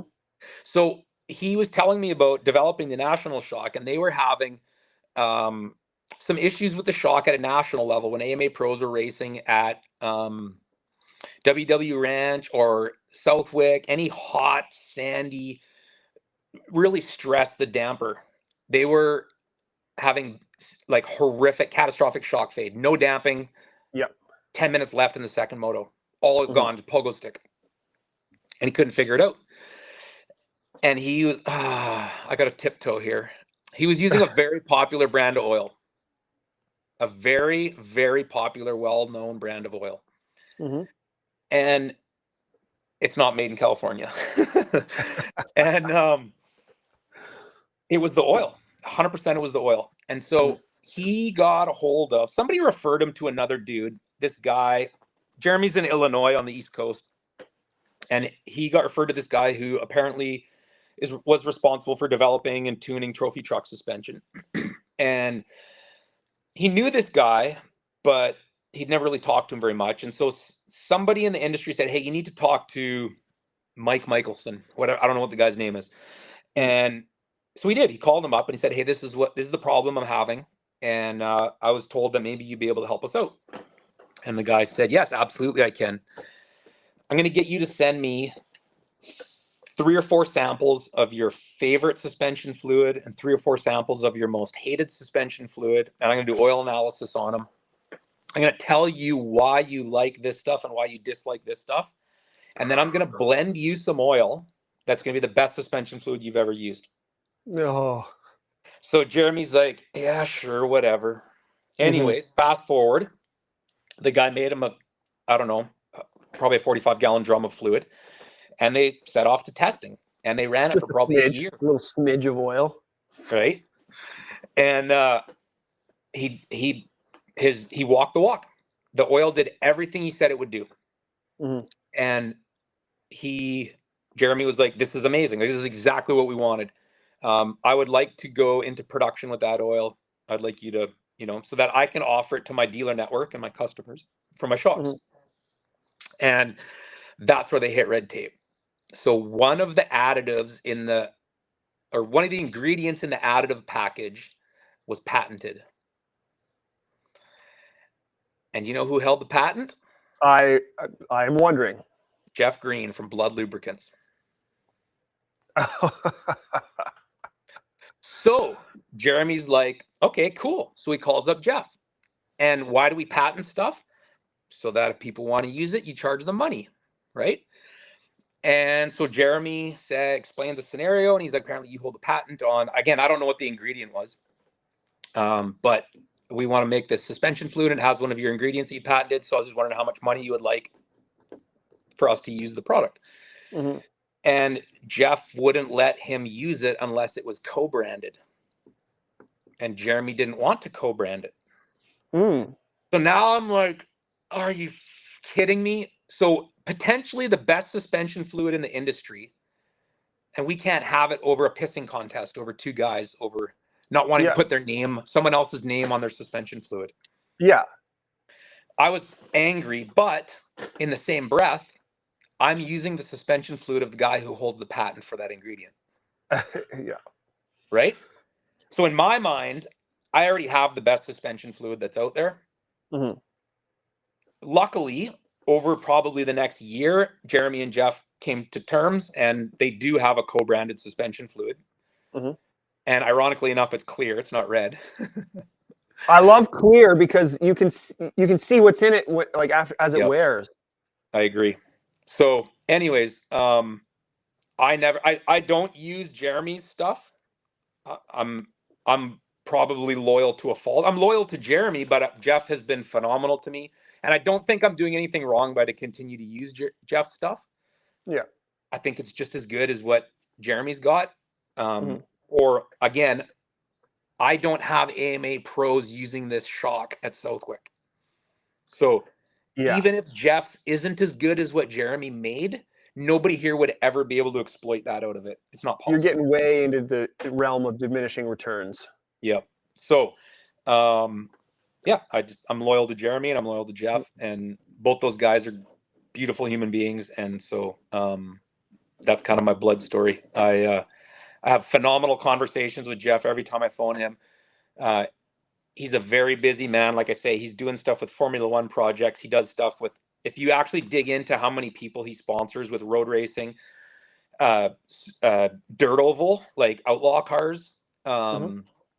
He makes transmission fluid. He makes diesel engine oil. Because again, he knows that we have toy haulers and we haul our stuff to the racetrack. He is like huge, and he always has the time of day to talk to me. And if I order anything from him, it's always billed out and shipped the next day.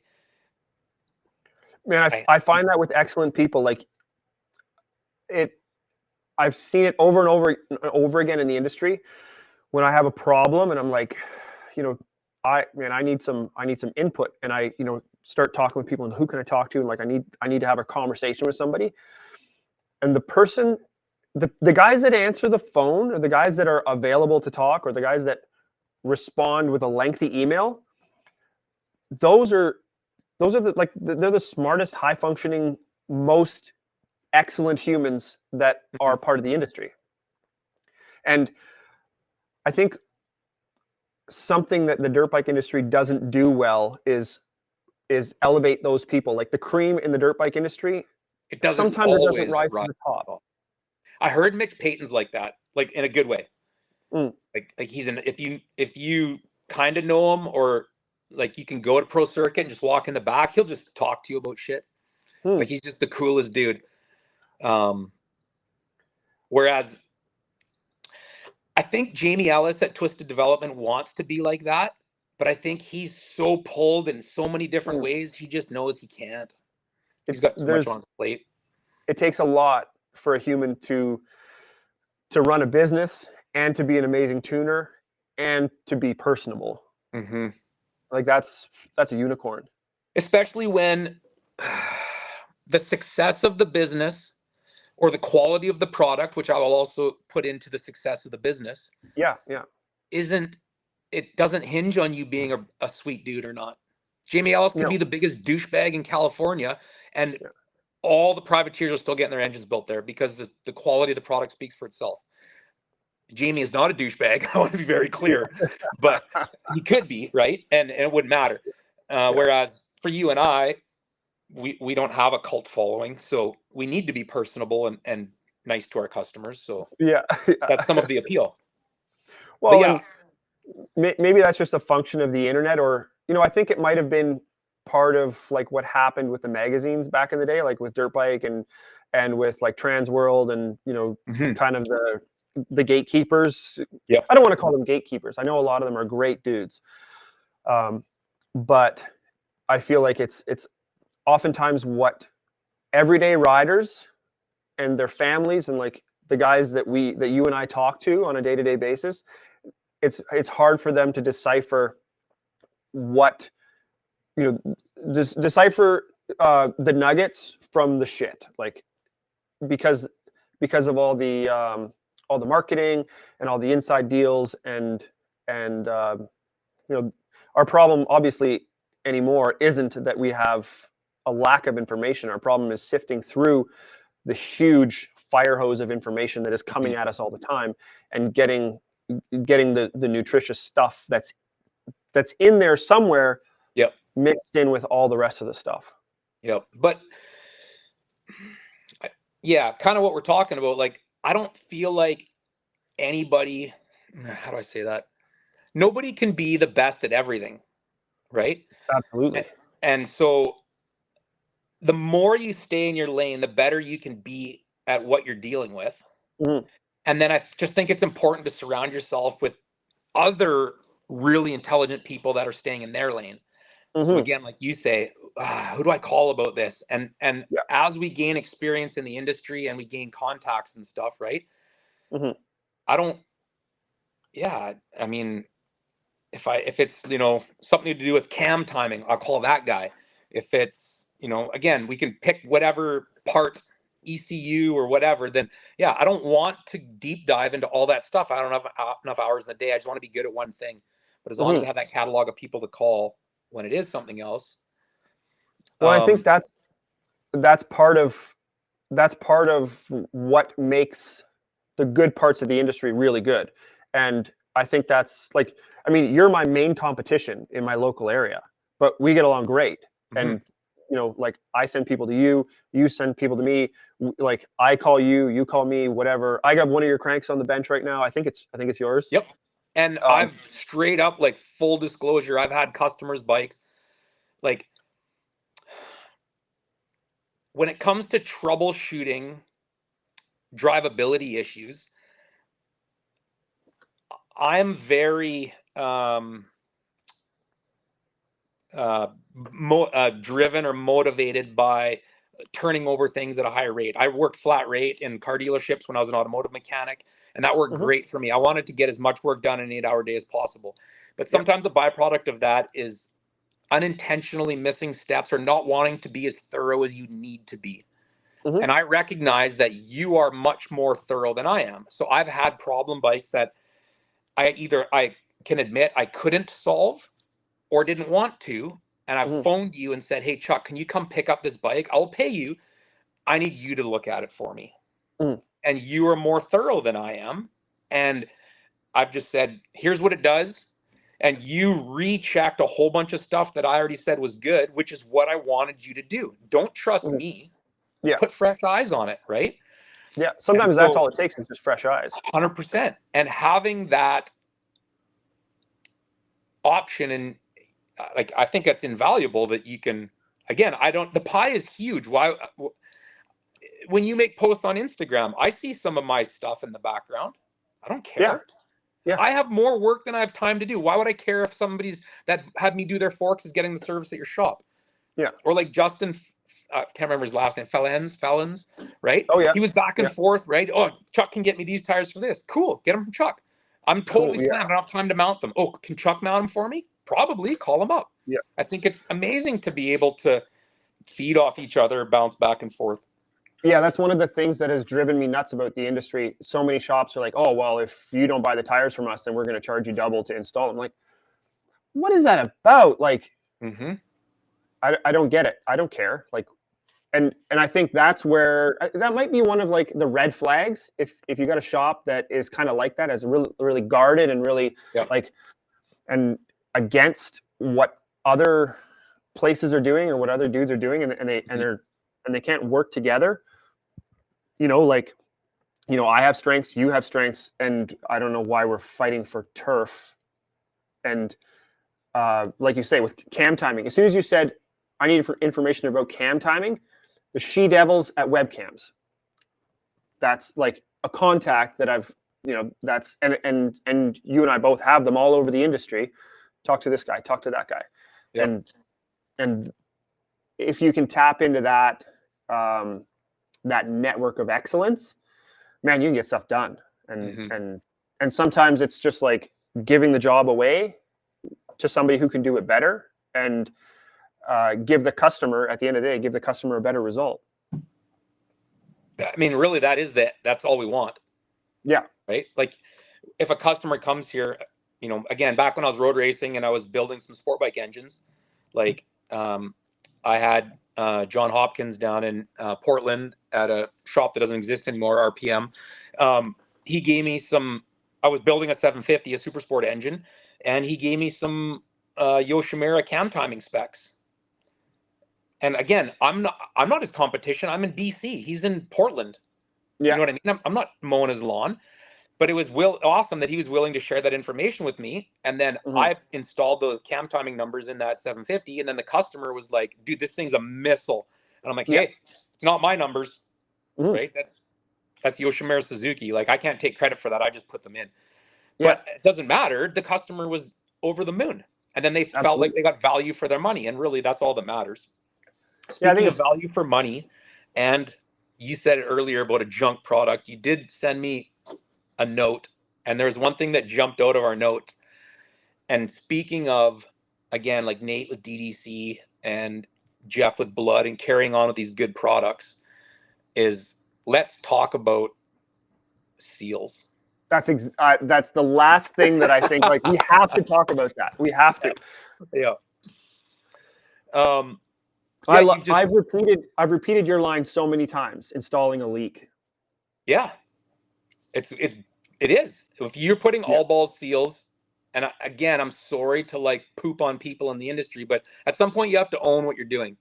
Yeah. And it's putting dirty. all balls or moose seals in, you're installing a leak. It might be a bit of a time bomb. It might get more time than others, but it's unarguable. I've taken enough forks apart with all ball seals in them. Oh yeah.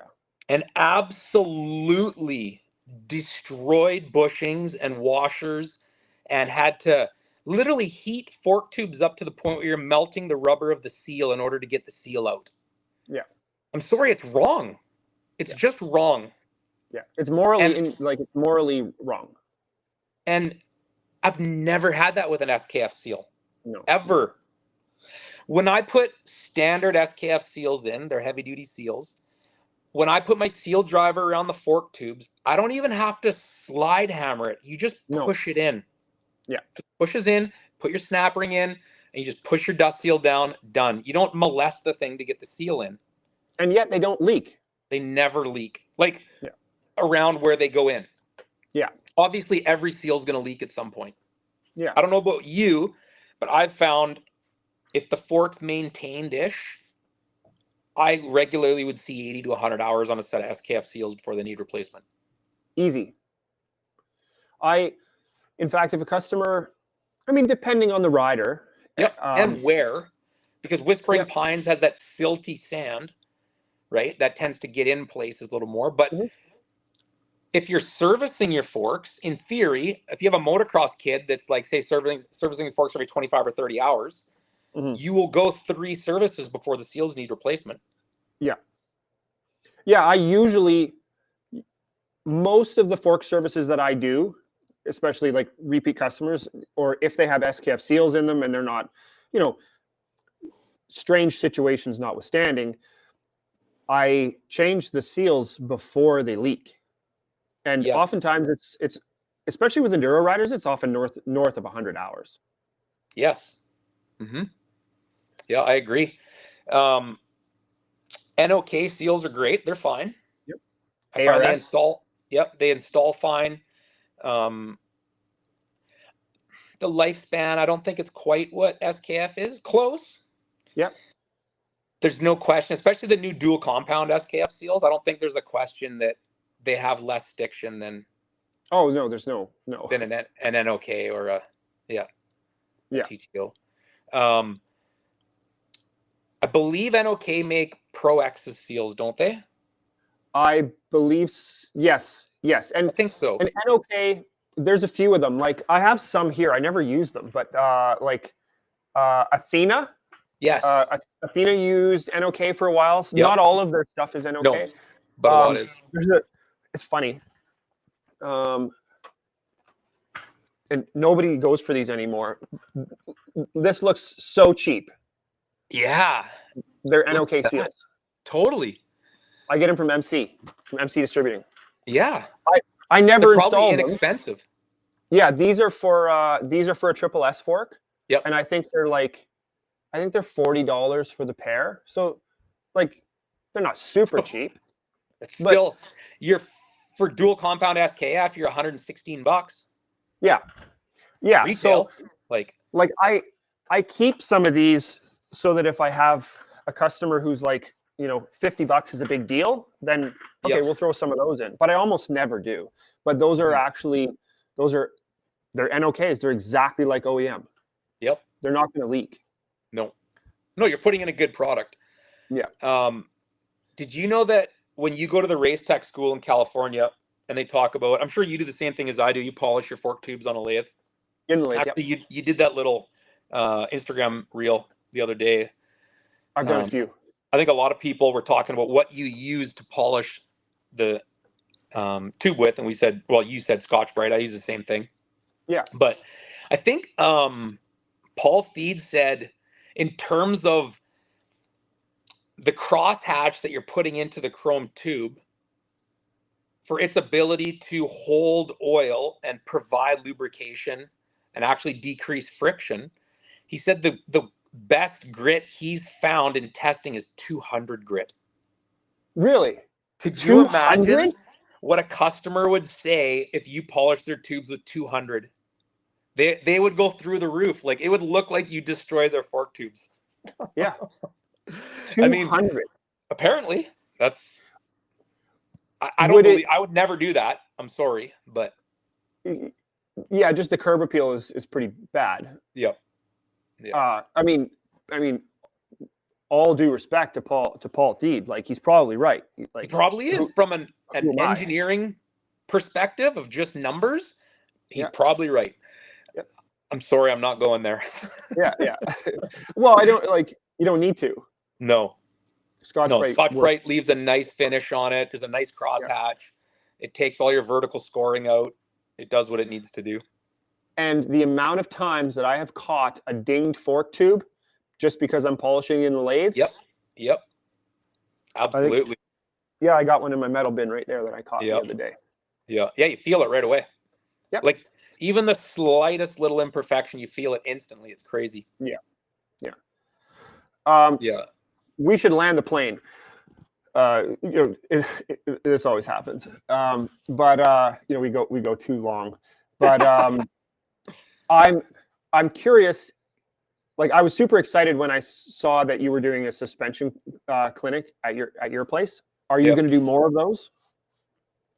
Man, I have so many mixed emotions on how that went. I hope you do more, because I want to. I really do. I enjoy this is where it's a double-edged sword. The more you know, the more you realize you don't know. Absolutely. Dunning-Kruger.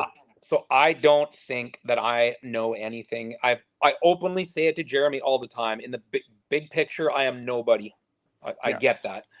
And he always laughs and so, don't sell yourself short. I'm like, I'm not. I'm being realistic. I'm just some dude in a 100,000 person town in Canada.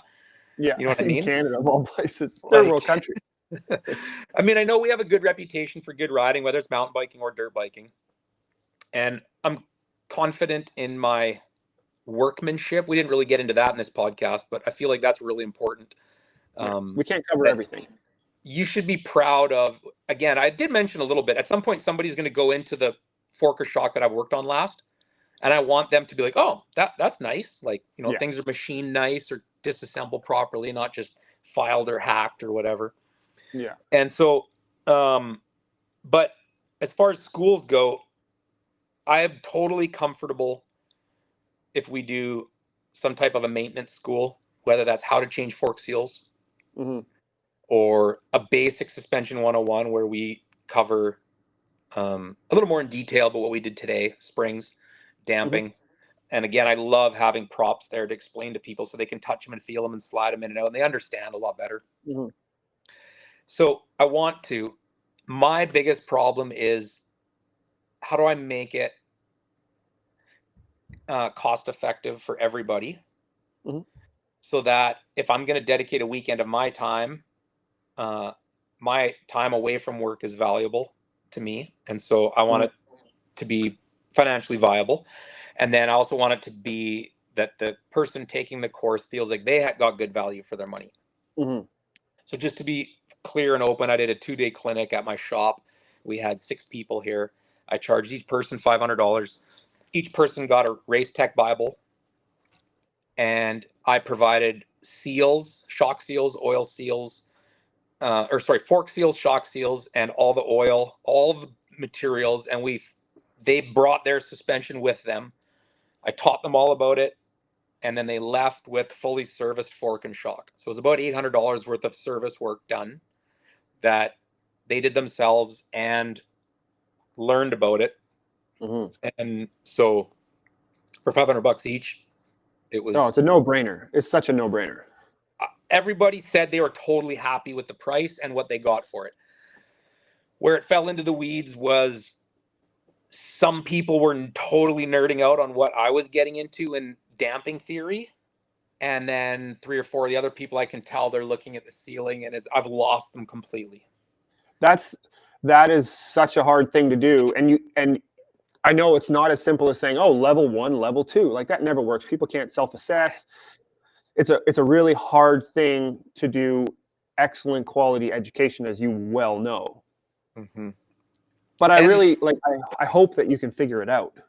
it's not out there. Like, where nobody's offering anything like that. Paul Feed's the only one. He's offering that Race Tech. And there are people in Canada and the West Coast that maybe there's no value in them spending a few $1,000s to go there. And again, No. they mandate you do their step 1 first, the basic maintenance, Hmm. so before you do step 2, which I understand why they're saying that, Yeah, fair but enough. it's not cost effective. Not for the everyman, not for the moto dad, Yeah. um, for the guy that is racing on a budget and wants to be able to just service his suspension, like basic stuff, and not pay somebody a couple $100 every time, to do that work. Yeah. I mean, again, if he's not changing seals like we just discussed, if he just want to keep his kids' forks working properly, Mhm. then yeah, maybe dad wants to service them every 20 hours. I think that's a great idea. Yeah. And I would love to be able to teach you how to do that. Hmm.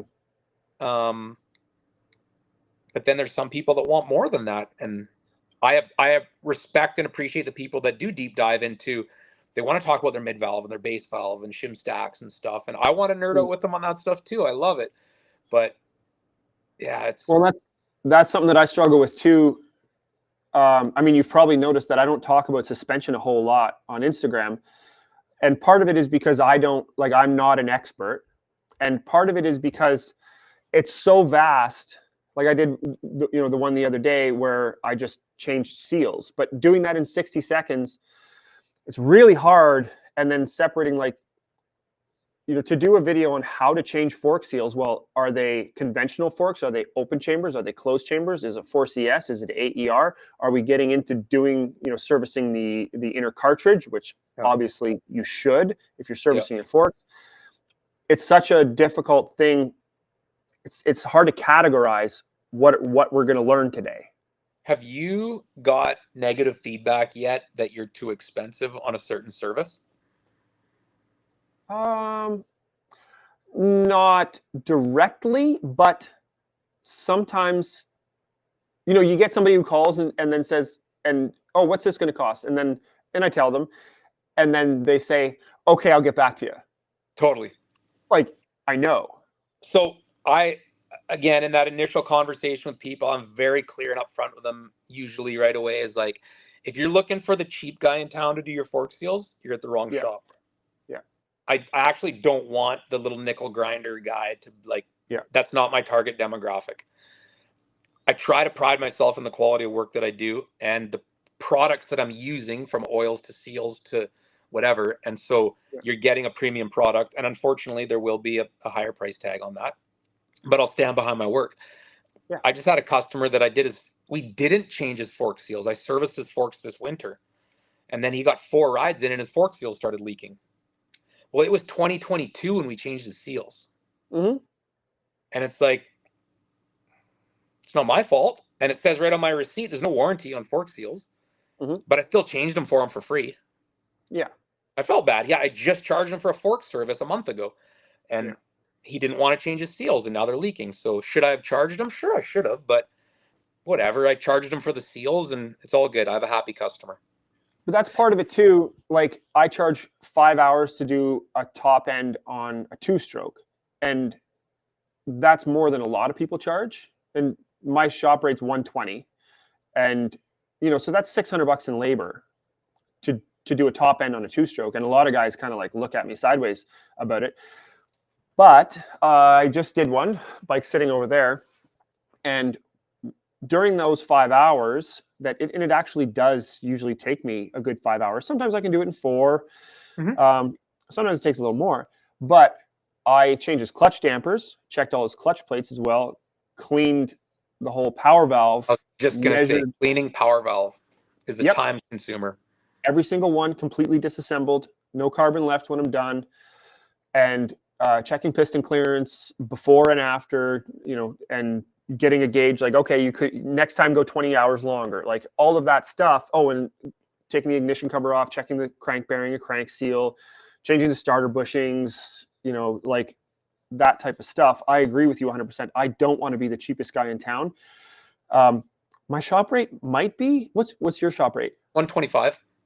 Okay. So my shop rate might be the cheapest in town, which it might be. Well, yeah, I don't know what Garth is, but he's probably more. Yeah. I don't know. I've never actually met Garth, but I don't know. I might be I hate that, but I also feel like I don't know. Dude, I feel the exact same way. But so I got flamed on Facebook one time that I was too much money to do fork seals, and no disrespect to Garth at all. They just said, no, G-Force will do it for $80 or something. Yeah, and then cool. I just replied and I was like, cool, I'll do it for $80 also. But I'm not cleaning your tubes. I'm not servicing your cartridges. I'm just taking it apart. I'm slamming some new seals in, putting it back together, and pouring oil in it. Yeah. And that's an $80 set of fork seals. Are they going to stop leaking? 100%. Yeah. In my opinion, did I do a good job? No. Not at all. No. And I think that there's a place, there is a place for the $80 fork seal change. Totally. If you don't have the money to service the whole thing, like, cool, pay the $80 guy. It doesn't, there's no shade on that guy whatsoever. Yep. And again, I didn't say anything bad about him or that price either. I just said, that's not me. This is what I do for that money, and I'm not willing to compromise. I do have a problem with it if it's sold as a proper fork service. Yep. Where the customer doesn't understand what he's getting. Yep. So like, and I think you're different than this, but I did a set of forks the other day where the customer supplied all ball seals. Yep. And I hate doing it, but at the same time, okay, whatever. I told him, I'll do that, but there's no warranty, and this is what you can expect out of these seals. Mm-hmm. I'll do the work, but I got to be very, very upfront about what I'm doing and what you can expect out of that. I think I can count on one hand with at least 4 fingers left over how many times I've had that I've actually done that. Like, I'm very surprised. A lot of times customers will bring their own parts, and I'm totally okay with that. Yeah. It usually just takes a 5-minute conversation explaining to them about the different durometer of rubber and blah, blah, blah. And you explain why those all ball seals are bad. And they're usually like, oh, okay, fine, put yours in. 90% of the time, 99% of the time, that happens with me too. Yep. And, it's it's not right or wrong, whatever, as long as the communication is there. And Mm-hmm. you know, $80 fork seal change, cool. You know, I think you charge 2 hours, I think, to do a set of forks. I If I remember right. I just have a flat. No, I'm like $180 for a fork service. Okay, yeah. So that's just like a full teardown, and then Yeah. whatever, like whether it's a fork service or fork seals, you know what I mean? The price doesn't change. Yeah. It's just more parts. And so, Yeah, my invoices say fork service, and that includes yep, changing the seals and yep, plus oil and seals. yep. I actually went, I think it was 8 years or 9 years. I didn't increase my prices. A revolve was $250, Yeah. fork or shock. Service was like 150. Like those prices were just like menu priced items that didn't change forever. And Yeah. then everything exploded in COVID. Guys are $180 an hour and just insane Yeah. prices, right? Yeah. And I definitely noticed people went, "Oh, that's cheap. Oh, that's cheap," again and You again. I don't was want to like, hear that. something's wrong here. Yeah. And our dollar's not going as far as it was. Yeah. So why am I still charging the same? Like, well, like you said, you don't want to be the guy who's cheap. Like that's not who you are. That's not who you want to sell yourself as. That's not. Yeah. It's not how you want to see yourself. I had a conversation with a guy down. I was in the States or on the East Coast. I can't remember. I was explaining how I disassemble a KYB shock shaft. I take the clevis off and everything, and then I put it in my lathe and I machine the peening off from the primary piston nut. Mm-hmm. And he's like, every shock you take apart, you take the clevis off? And I'm like, yeah, if no one's been in it before. Yeah. And he was just like, I'm like, it's like 3 minutes, 5 minutes. It doesn't take very long. Yeah. But then I can put it in my lathe and I machine the peening off so nicely, and the nut just falls off nicely. And then the next guy that goes in there is like, whoa, that looks good. Yeah. You know, I put a proper, like a lock nut thing back on there. And I should consider doing that, because I don't do that very often, to pull the clevis off.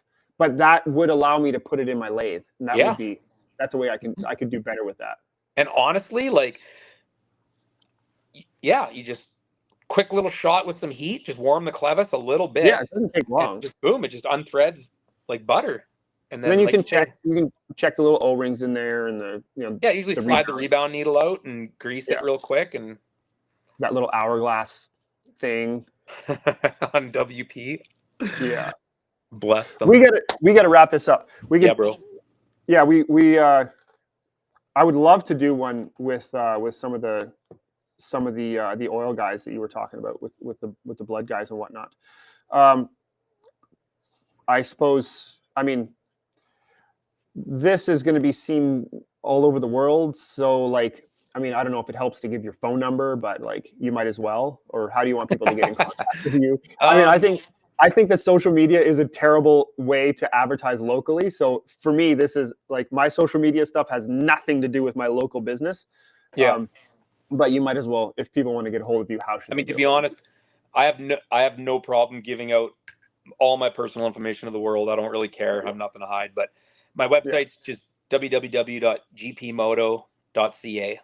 And my cell phone number is right on the site as soon as it opens up. So if you go to gpmoto.ca, my email's on there, my cell phone number's on there. You can call me, text me, whatever you like.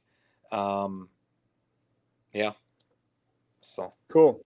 Okay. I'm not a hard guy to find. Yeah. I'm sure I don't answer my phone a lot, to be honest with you, because my voicemail literally says, leave a text message. Don't leave a message, text me or email me. 100%. I have the exact same thing, because the talking on the phone is the biggest waste of time. It's just a black hole. And again, because we care and we're personable and we want our customers to have a good experience, if I'm going to talk to you, I'm not going to be a dick and be short on the phone.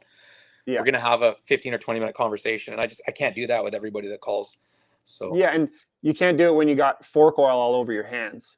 Not on the phone. I have this, but like putting this on my head when I'm rebuilding a crank. Yeah. I don't talk on the phone and rebuild a crank at the same same time. That's the other thing. A lot of the stuff we're doing sometimes requires our undivided attention. Yeah. And you're not stopping in the middle of pressing a crank together because your No. phone rings. Like that's That's a bad actually idea. disrespectful to the person who's paying for that crank to be pressed. Absolutely. Right. So it is what it is. But thank you very much for your time. I've enjoyed our conversation as always. Oh yeah. Yeah. We always talk too long. So. Yeah. It's good. Okay. Well, All right. yeah, I can definitely, we'll talk. I'll hook you up with Geoff or Jer or somebody, and Yeah. you can chew their ear off and hear some cool stories from them. I don't have any cool stories. Yeah. Yeah. Okay. Have a good night. Okay, thanks, bud. See ya.